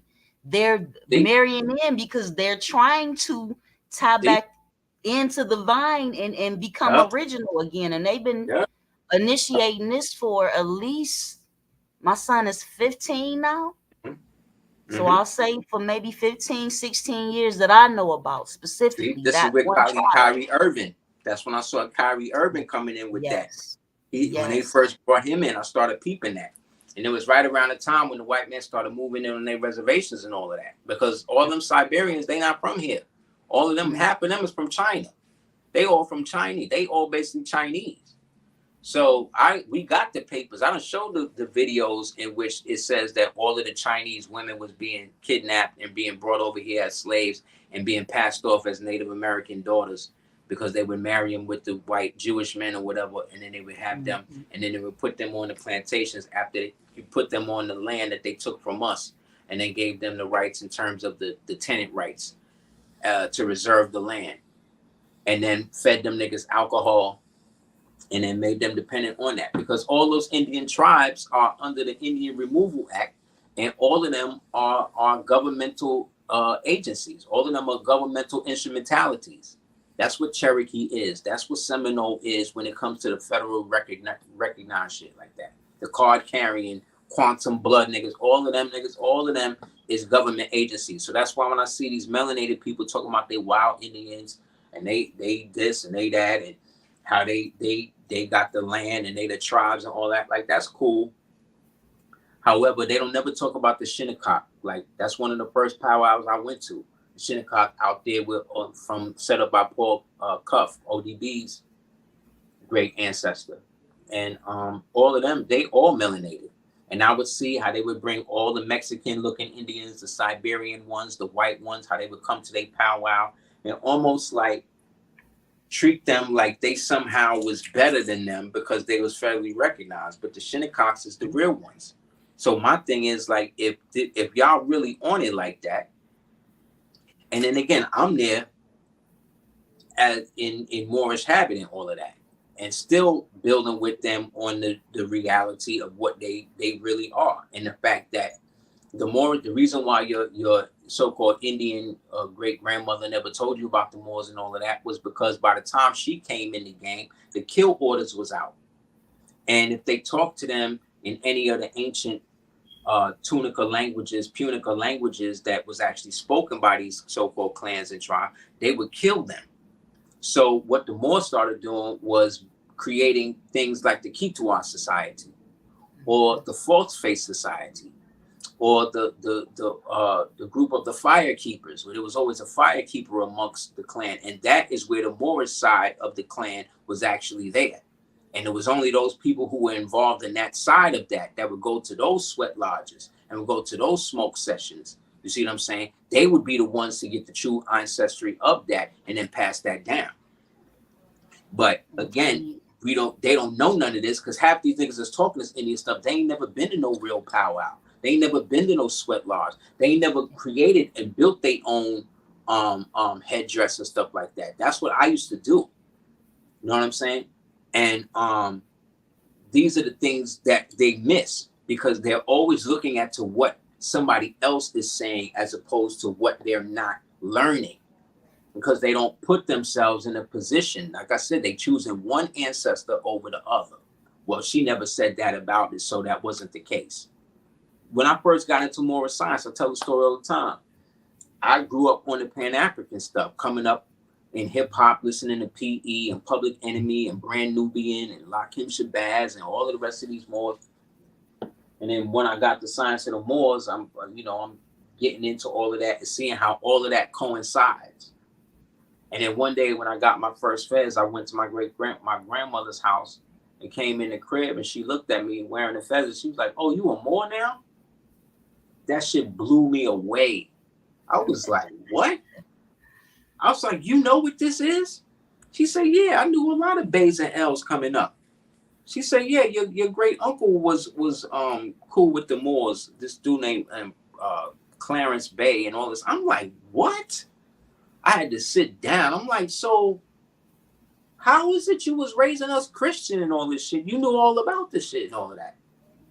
"Oh, well, we left a lot of that behind, and we decided that it was best that we do this." And I'm like, wow. And then she was with an African who happened to be from the Gambia. He was the attaché to the ambassador, and this was her boyfriend. And I remember right before me getting into more science, I came back when they used to wear red, black, and green Africa medallions. Remember that? Mm-hmm. And I came in the crib with that and start talking to him about Africa and all this other type of shit. He sat me down and he was like, "Charlie, you're not African." He said, "I hear all of that, what you're saying, but you're not African. You're from here. You're an American. You need to know about your history here." He said, "You never came. None of that is true." He said, "There were wars and some people were brought over, but that's not true." He from Africa telling me this. He the ambassador he the attaché to the ambassador of the Gambia. This nigga met the Pope.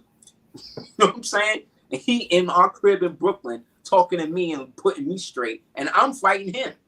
I'm like, "No, what I am," and all of this and all of that. Then a year later, you know what I'm saying? Within a year, I wound up going to another elder's crib. He had a conscious bookstore. That's when we used to have bookstores before Jeff Bezos took all of them away with the FBI. And he had a book called 100,000 African Horsemen. And I looked in the book, and in the western portion of Africa, all it said was Moors, Moors, Moors, Moors, Moors. I was like, "Moors? What's that? Who the Moors?" He's like, "Oh, you don't know?" He's like, "Well, come here tomorrow. We dress as Moors and stuff, and we ride horses through the hood. We do this every year. So it's funny that you coming in today." I came back the next day, and I seen them Moors on them horses, like in full Moorish regalia. And I was immediately transported back. Like, it was amazing to me. And you know, I'm in the Timbs and saying the hoodie and all of this shit. And I'm looking at them, and he like, yeah, just walk with us or come on the horse. I said, nah, well, I can't even mess up the look y'all got right now. I'm just so. And then other people was walking. This is back when Spike Lee used to have this store in Fort Greene. He was right across the street, like right around the corner.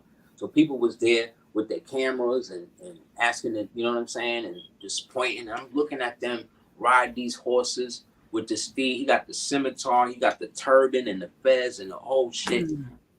And I was just like, because what it was like, oh, so you could be like this today? That's what got me. Like, you could actually be like this.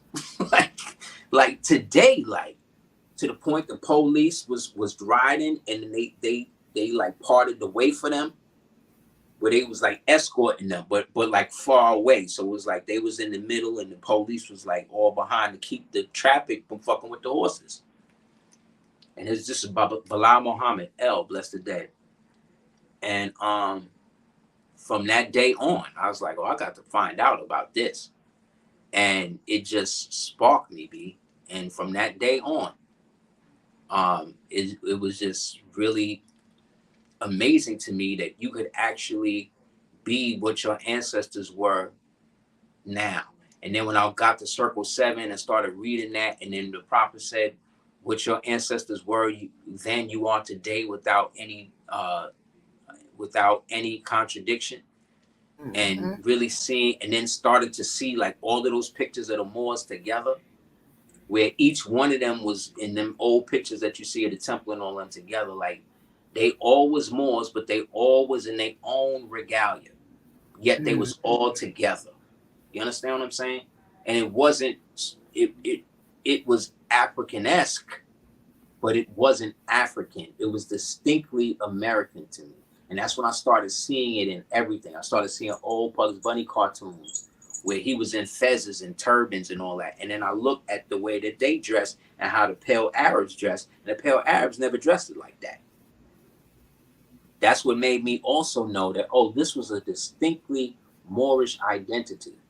And they took aspects of this to live. And then when I started to see the Moorish pictures of Moors in Europa and Asia and India and all of this, and seeing the consistency in it and how it was expressed in all of these different cultures, and how these cultures up until this day have taken that and assimilated it and then also hid it. That's what made me know that there's something to this more than what these niggas is telling me. And whenever somebody really don't want you to be about something and they don't really have a reason why, and all of the reasons and conjectures is the same shit that the white man was saying, but when I see the white man, he ain't saying that. He's saying the exact opposite. That's when I knew. All y'all niggas on the tape. all y'all is hating that you can't be like this. For whatever reason, whatever mental block you have in your mind is stopping you from being this. So when I see these jokers on the internet and they start talking all of this against the Moors and against Moorish Americans, or try to come out and say, oh, well, what he's saying ain't real and all of this and that. Like I said, I used to take the umbrage and offense, but now I feel pity for them. You know what I'm saying? I feel pity that you don't have the fortitude and the common sense enough to stop picking one ancestor over the other. That you are so limited in your view that you believe that what I'm saying is somehow an offense to you, or somehow stopping you from being what it is that you say that you are. Like if somebody say Moors ain't this and Moors ain't that, that don't bother you. You dig what I'm saying? Because that's what you're saying. But I know what I've been living. You see what I'm saying? For over 35 years. You understand what I'm saying? I've been living this. I've been traveling the world as this. I've received alms and respect and been received to people's houses as this. You see what I'm saying? I raised my children as this. Where my child from 4 years old, when he took his passport pictures and all of that, He got his fez and turban, and I make sure that it's when you look at it, oh, that's some more in the picture. And the white man got to give me a picture like that on his official documentation when regular United States citizens can't take no pictures like that. So there got to be something that to it. If the same devil that said I can't do it is allowing it to happen for me and my family. And that's what they don't like. You dig? So when they look at my passport card and look up at me and look, you know what I'm saying? They see how I'm traveling, how I'm moving. They already know. It's that which is said without being said, because it's self-evident. You dig what I'm saying? So I ain't got to constantly be out here and talk about what I am, because it's I embody that. You see what I'm saying? And nobody helped me outside of those that I came up with. But inherently it was me. Is how I chose to take the inspiration that was given to me by these elders and by this information and by this spirit within me that was always there, that was hidden and concealed from me. You see what I'm saying? But yet the truth don't care who tell it. You know what I'm saying? But the lie always needs a specific person. You know what I mean? Yup. So that was the word I was looking for, like some type of erotic movie or whatever, when I was talking Yeah. about It might have what the been like lady said to the Moor, and the Moor called the other Moor N-word. It was something like this. So yeah. short-lived on. Sidney Poitier did a movie about the Moors called The Long Yeah, the Ships. long ships. Yeah, I used to sell that boy. Yep. And there's another one. That might have been Mandingo. That might have been that movie Mandingo, the one you talking about. I wonder. It might have been that. But yeah, they do that because a lot of those Moors from that time period lost their noble nature, and part of being brought into the Roman way of life was being put through the whole buck break homosexual stage. That's why we disconnected. That's why we fell at war with each other. Because the Roman war between the Moors and the Romans, those was Moors too. Matter of fact, in the new Gladiator movie, Denzel is playing one of these Roman Moors in the shit, who's an arms dealer. Just like in the first movie, they had the Moor that bought Russell Crowe's character Proximo. He was played by a white man, but Sean Connery played the Moor in the movie about Rasuli Bey, one of the last Moorish pirates, called The Lion and the Wind and the Lion. Go back and watch that. Yeah, they was all playing Moors at one point or the other. You know what I'm saying? All of this, everybody know the truth of the Moorish Empire.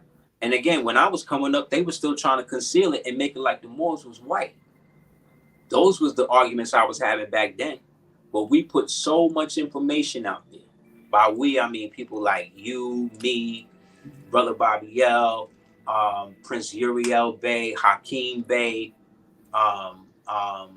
Bobby Hammett, Taj Tariq Bey, so many Moors, man. That was around. C. Freeman L, Bless the Dead, Azazel, Matt. It was so much information then. That's why the Moors was always winning. Like that debate you talked about with Seti and I think it was Sharif that had that battle that time. Sarasun Seti. When Sharif came back, he battled brother Reggie. Yes. In the House of Consciousness, and tore his ass off the frame. That joint. The Moors showed out. They did. That was the last time I remember.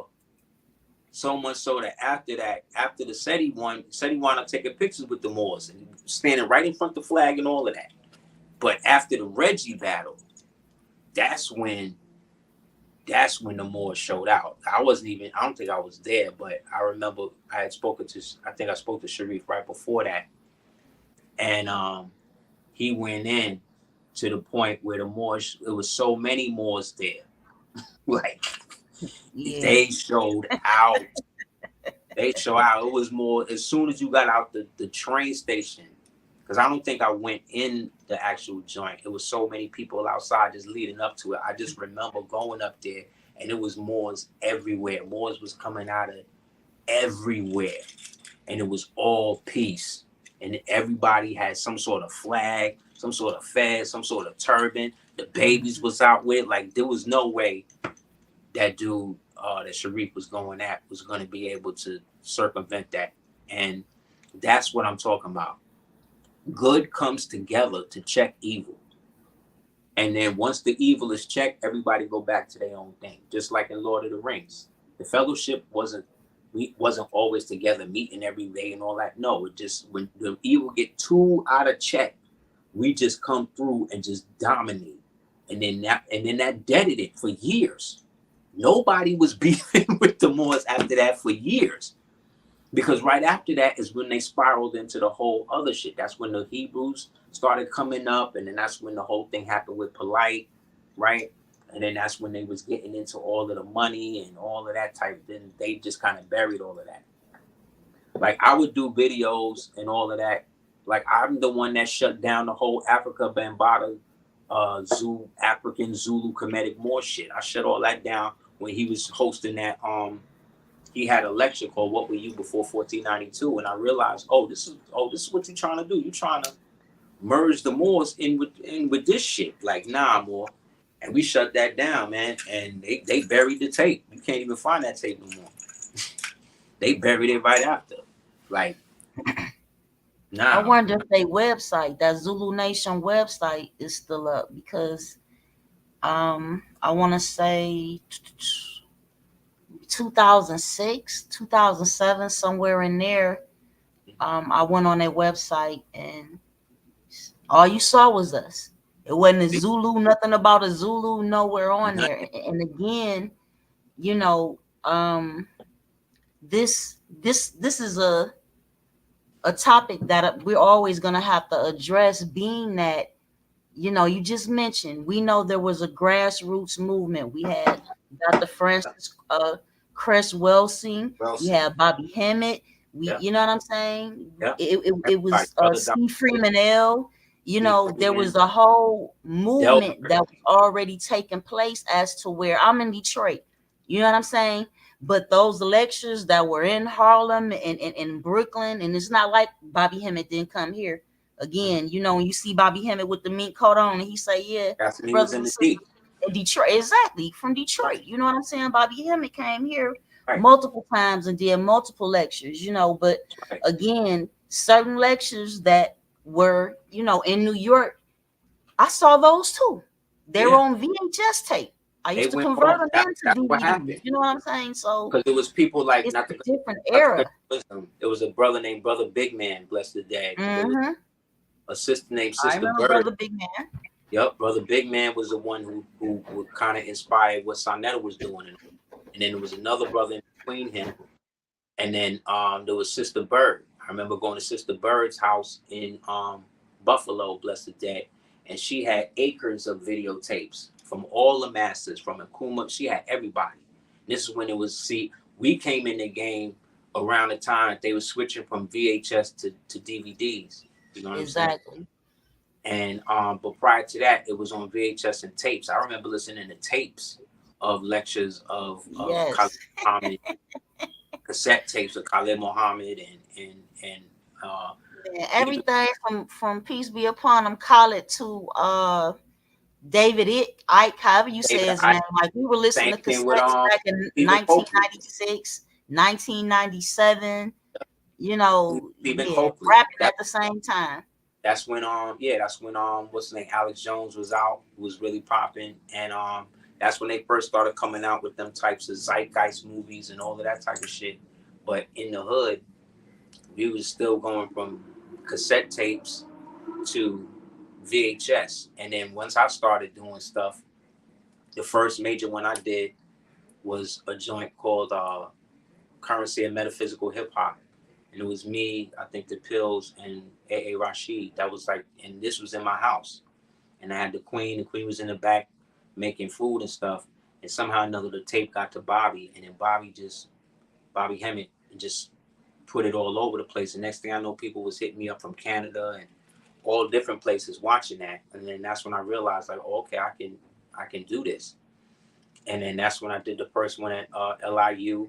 Then I did lectures at Prince George College and just at different colleges and community Tapes, centers. because it looks like a VHS tape. It doesn't even Yeah, look like a DVD. exactly. You know, the You know digital what it was? quality. It was But one of those little digital, like yes, tapes. And that's when we started it. And then, like I said, it just kind of like blew from that. And then it was just off to the race. But I realized very early, I can't just be like one of these dudes that just go up to 125th and let this dude tape me and stuff all the time. Because I'm seeing what he's doing with all of that. And it just, I said, you know, I have my own way. I got my own camera. I can just do this myself. And then me and the Queen started doing that. And then, you know, it just kind of blossomed from there. However, it didn't come, it also came with a lot of pushback, a lot of adversity, not from the people, but from people within that sphere that didn't want to necessarily, because I was really the only one pumping like the heavy Moorish thing. I mean, there were other Moors too, but like me specifically coming out on that tip and then just being about that and then trying to expand and expound on how all of this stuff is actually different degrees of Moor science. They didn't like that.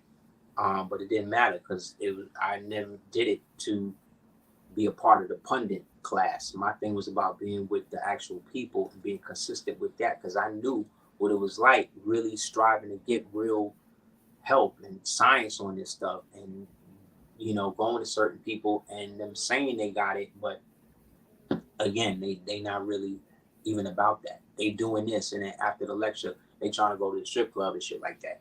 Like, I'm not, like, I can't get down with that, bro. Like, I can't flip it from one element from that and then go into the other. Like, that's different from me. But then I also found out a lot of these dudes was Freemasons, you see? So that made me really kind of recoil and then go into those that I knew that was just about the information and the knowledge, regardless to what their ideology was. The base aspect of the knowledge was the same. Brother Shabazz, Brother Arnold, Brother Brother Daoud, bless the dead, the 7139 Collective. Like I said, all of these elders, man. And then other brothers like Brother M. Fudishi and you know, people who were in other disciplines of it. You know what I'm saying? They may have been Kemetani, strictly Egypt based and all of that. But all of that's more science to me. Asara Set Society, like Smai Tawi, like all of that to me was more science. Even the Rasta dudes, you know what I'm saying? Like I came around all of these people, and I never looked at any of these people as being outside of me per se. We may not agree, we may disagree with certain aspects of the ideology, but I'm looking at all of these people as different aspects of the Moorish Empire. You know what I'm saying? Because not all Moors was Islamic. A lot of Moors was Hebrews. A lot of Moors was Dravidians. A lot of Moors was some Moors were Nazarenes. You know what I'm saying? Some Moors was Harappan. Some Moors was Saracens. Exactly. But we all united when the empire was in peril. So we should be able to do that today. You know what I mean? Because we are what our ancestors were without any doubt or contradiction, regardless to what these niggas want or not want us to be. You know what I mean? So again, man, like I said, all these niggas got feathers in the closet. In the end, you know what I mean? Right. Powder in their noses and all, but Exactly. you know, they need to again be paying homage, whether you're talking about this new, it's not even new. When they say, well, this Abo new movement or whatever, this is something that's new. No, it's not new. All of y'all need to be paying homage to the various movements of American Moors specifically, because again, when you think about the rise of the popularity of so-called this conscious information, or what they say, thinking outside of the box and things like this and that, to where all of this information has bubbled into a TikTok, into a billion trillion dollar thing again for the invaders. But my point is this: these movements had already all existed, whether you're talking about Pan-Africans and Hebrew Israelites and so on and so forth, right? But it wasn't until, again, the various movements of Moors came in with the indigenous, Aboriginal, autochthonous information. None of this mattered until that point. You understand? And ever since that bubble, it seems as though, again, that the people aren't paying homage as to where they got this information from. It's like, I know where you got those shoes from. Thank you, more. That's what I'm saying, more like the prophet. None of y'all was here before Jew Ali. And Jew Ali said when the European got here, he found Moors living up and down the Mississippi River. You know what Jew Ali said in chapter 47 in the ancient dominions of Egypt and the old dominions of Egypt and America, like we already was here. We got congressional records. We got proclamations from states saying all of this, that we've been saying that we indigenous to the land. But see, the thing with the Aboriginal thing is that the word ab can mean a boar. You see what I mean? It can mean like if you're original or originally, you can say that. But when you put the ab in front of it, you're trying to create that. But the problem is there's no Aboriginal nation in the world except those people in Australia. They're the only ones in the world who will call the Aboriginal nation with their own passport. If you're not a part of them, then you're trying to use a designation to define a nationality. But the designation you're using is ambiguous. It has no definitive, you're an Aboriginal what? You see what I'm saying? So when you say, oh, I'm a part of the Aboriginal movement, that's cool, but what does that mean? What is the nation associated with what you're describing? And if you're original, then why not just be that? Once you say Aboriginal, like I said, now you're using the Latin verb or the Latin aspect of ab, which can mean father, but can also mean to distance. You see what I'm saying? So again, if you want a definitive aspect of that, then you're going to define who you are as that. And the original Americans of this land were the barbarous nations. And those barbarous nations were Moors, whether they were called Algonquin, Wabanaki, Seneca, Zenega, Yamasee, or Talsalagi, or Siwan, what they call Sioux, or Picani, or Watomi, or Chickamauga, or Panahasua, Powhatan, like all of these, Anasazi, these are all so-called Islamic Moorish names. These are not English names. We wind up having English names because of the English infusion of Moors escaping the persecution and then marrying into our families, which led to the Delaware Treaty, right? Under great Chief Tammany. Like they don't even know that the patron saint of the country is a Moor, who is Chief Tammany. That the term Sheikh Mexum actually represents the land or the tree that the great bays and the Sharifliks and the Bailiks used to be crowned under. It was a giant elm tree at the base, at the mountain that they used to call Sheikh Mexum. This is where Elm Street come from. So when they created the Nightmare on Elm Street, you see what I'm saying? This is another way of them breaking it down. That's why your man Freddy Krueger had on the red and the green sweater, right? Like the red and the green flag of the Moor. So that's where this term come from. So there's nothing that is not rooted in the idea of the Moorish identity. When you go to Montezuma's castle, I did a whole video on that in Arizona. You can see where we dug out and dredged up the land to create the aqueducts to be able to bring the water in. Because some of these Moors was giants, because they descended from some of the giant tribal Moors like the Adites and the Amorites and the Hittites and these ancient so-called Canaanite clans that descended from earlier ones, like I said, who were the Phoenicians and the Fomorians and the Carthaginians, and who they called the Punics and these people which then later led to the other ones, the Gaetulians, and you see what I'm saying, the Lydians, and all of these different Etruscans, and all these different so-called Moorish cultures that had an affinity, because remember, we were here when the whole land was connected.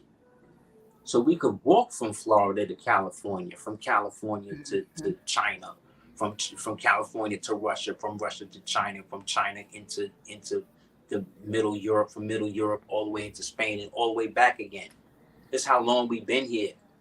They just did the research on the original man's DNA out of South Carolina, and said his DNA back over 350,000 years, 385,000 years. So you know it's more than that. When you look up the bones of the Guadalupe man and the Guadalupe woman, that go back to 1.5 million years. When they look at the oldest bones of the Moroccan man in Morocco. But remember, Morocco is now connected to the United States, and this is associated here. All of the oldest DNA bones is us, from the Grimaldis to the Morocco man, from the Kennewick man, the Peking man. You know what I'm saying? Like, is no level to the antiquity that we are. Like the Nation of Islam said, we have no birthright. So this is really what it's about. And that's why, like I said, sister, like a lot of these Moors, salute to you, salute to your king, salute to your family, because a lot of these dudes that's on here every day talking all of that, they doing this because they don't got no families. They don't got no wife. They don't got no children. You dig what I'm saying? People didn't listen to them until they was doing stuff like this. So this becomes their wife. This becomes their children. But we have lives outside of this. And in our individual lives, we're raising our families in this information. We're raising our families in this culture because we have made Moorish science, or being Moors, a viable lifestyle option, as opposed to all of the other options that exist for our people to exist in. That's why we don't need to convert nobody, because you've been doing it consistently. You understand what I'm saying? Regardless to what is in vogue, what's in style, who's doing what, we ain't never falter. So there has to be something that comes from that. You know what I mean? And that's wisdom. You dig? That's why, like I said, I commend you and the family for consistently doing it, man. Because there's not many of us left. Like I said, we the elders now. You know what I'm saying? We the elders. So again, man, your flowers while you're here, you know, because like I said, we all we got. Everybody that act like they're against us, really, some of these niggas are just saying all of this stuff to be crossed just so we can correct them, just so they can learn. Because they don't have the ego, because their egos won't let them just hit us up directly and ask for knowledge. Anybody that got problems with what I'm saying, my email been the same for over 20 years. Anybody could email me directly and we could build on stuff. But a lot of these niggas want to get clout off of names and talking about niggas because they think like jaded females. You did? But I don't come from that era. Unless you speaking directly to me, speaking about me is not going to do it, man. Because I don't got time for all of that, you know? So I appreciate lower self level, and it's mutual, you know. For sure, we're gonna have to get the Empress on here, and inshallah, that'll be great, man. For sure, soon. We'll do it. Yeah, it's they something different, you know. But again, dealing with the truth the way that we deal with it, it's if you can't refute it. Nah, you I mean can't. They'll find a way. They'll find a way. Give them time. They'll figure out a way. They'll find something they don't like and then try to harp on that as if that's what it is. You know, they soundbite niggas.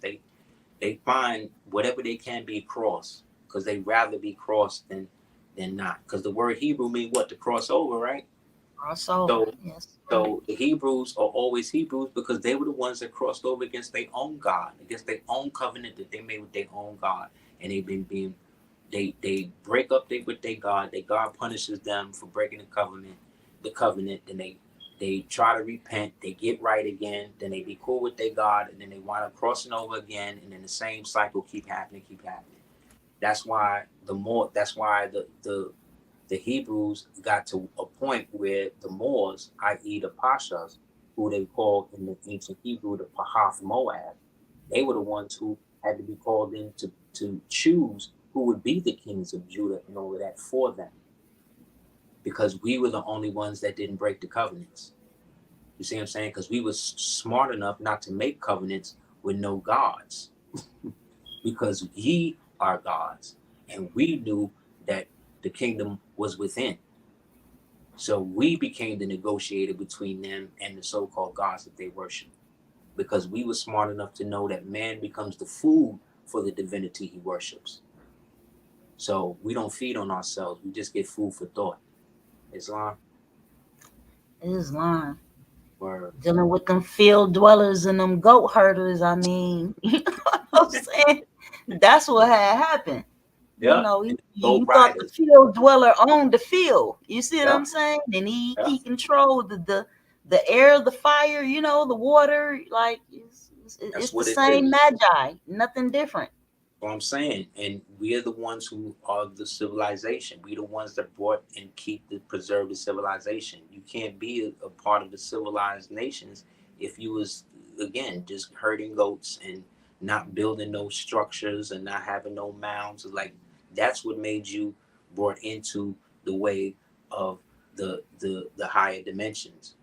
Because of that, you were just agrarian, which is nothing wrong with that. However, you was then food for everybody else, for the vagabonds and shit. So we had to create whole citadels, whole immeasurable, innumerable structures and buildings that cannot be, and pyramids and trapezoids and shit that people could live in mounds and shit that they could be around and receive the etheric energy from, where they could just focus on their minds and expanding their consciousness through their soul and raising their families.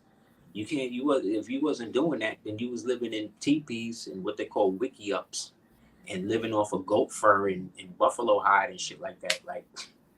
Like if that's your people, if that's where they are, we're not the same people, and there's nothing wrong with that.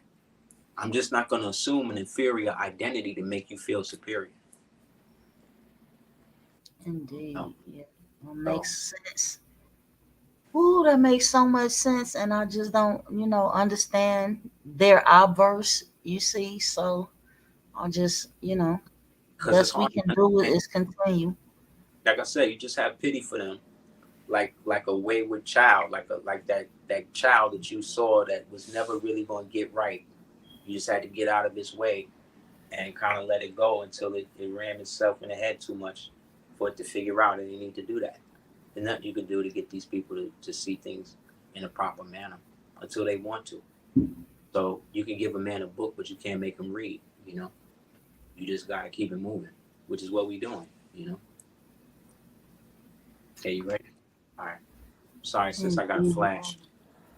All right, all right, all right. We appreciate you, falling through as usual. Really appreciate you having me. Thank you again, man.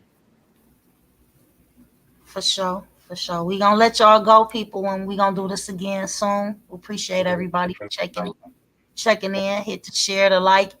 You got something you want to plug before you roll out?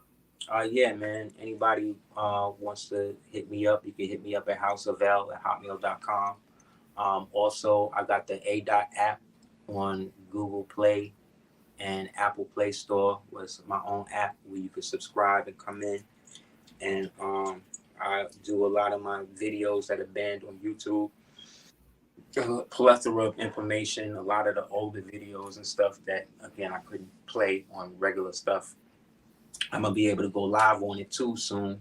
So anybody subscribes for that, definitely look out. So you can check that out. You can go to www.aseer.com, and that's where all of my links are for all of that. For my Blog Talk page, Cash App, a lot of the links for all of the other stuff I'm doing. Also, I got the reissue of the Dark Skull 418. You can definitely check that out. That's the world's most dangerous comic book novel. Anybody orders, it's a full color. I drew a lot of the images, but they were brought to fruition and drawn and colored by one of the greatest artists, I think, of our generation, a brother named Mashindu Kumba. And it was also put together by a great husband and wife team called Sustain. So anybody want any information on that, definitely hit me up. I could definitely pass on their info. What else? Definitely check out www.cordovaorganics.com. That's my queen. It's the only Moorish-owned 100% organic body and lotion and hair stuff for our people. That's, again, 100% handmade by the queen, using old Moorish recipes to make it happen. So definitely check that out. What else? Anybody wants to send any donations, you can do so through Cash App, through the money sign, capital DS 418. I'd appreciate that. Anybody wants to do it through PayPal, you can do it through dukeoftears@gmail.com. Definitely appreciate that. Look out for us in Atlanta on the 10th and 11th. I believe we having something Brother Rich is putting on his joint called Gathering of the Masters. I'll be there giving a presentation, as well as some others. I don't have a thing on it right now, but you can definitely check. I think it's Brother Rich's channel or YouTube page. You can check that out. Also, please subscribe to me on YouTube. They just let me crack 50,000 subscribers after a shadow ban that's been on since 2008.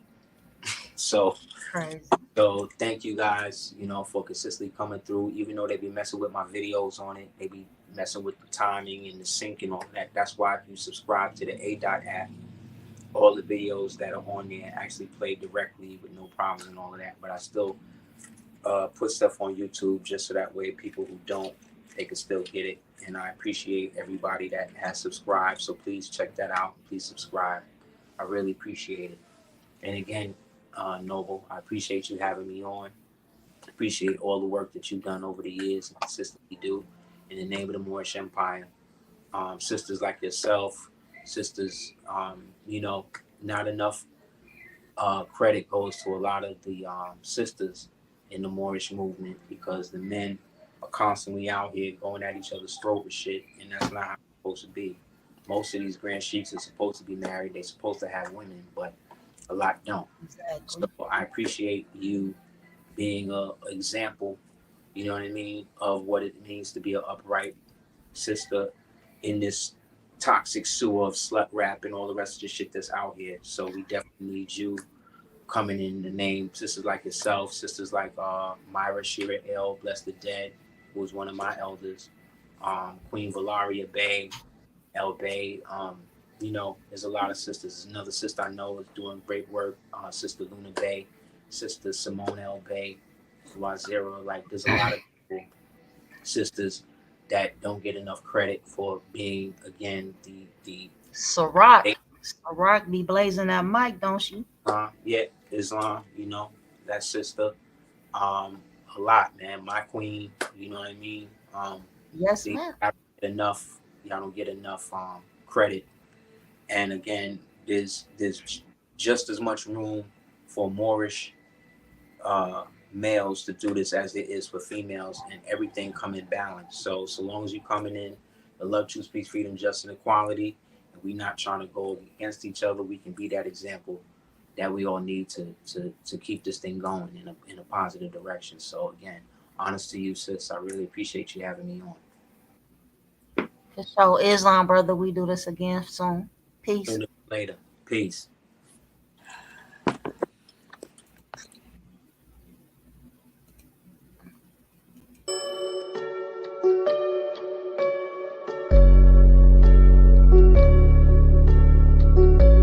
Supreme. Shock. Etymology. Say I'm dope, I I said I'm smoke, fire, blowing air, carbon, earth, solid, water, wet. I'm steady beat, a sister soldier that dies effects. So gone with all that hoopla and rah-rah, unless you talking about Atun, Namuna, Amara, pineal glands, all see your eyes. We call the third eye. We came to build, not pay your bill. Slang them in municipality, city seals like roadkill, descendants of Asian mound builders. Not supposed to need encyclopedias, genetically encoded with 720. We got amnesia, claiming we Christian cretins in love with Yahweh, Muhammad, and Jesus. But you was living inside of God when you was a fetus. But believers and never believers, non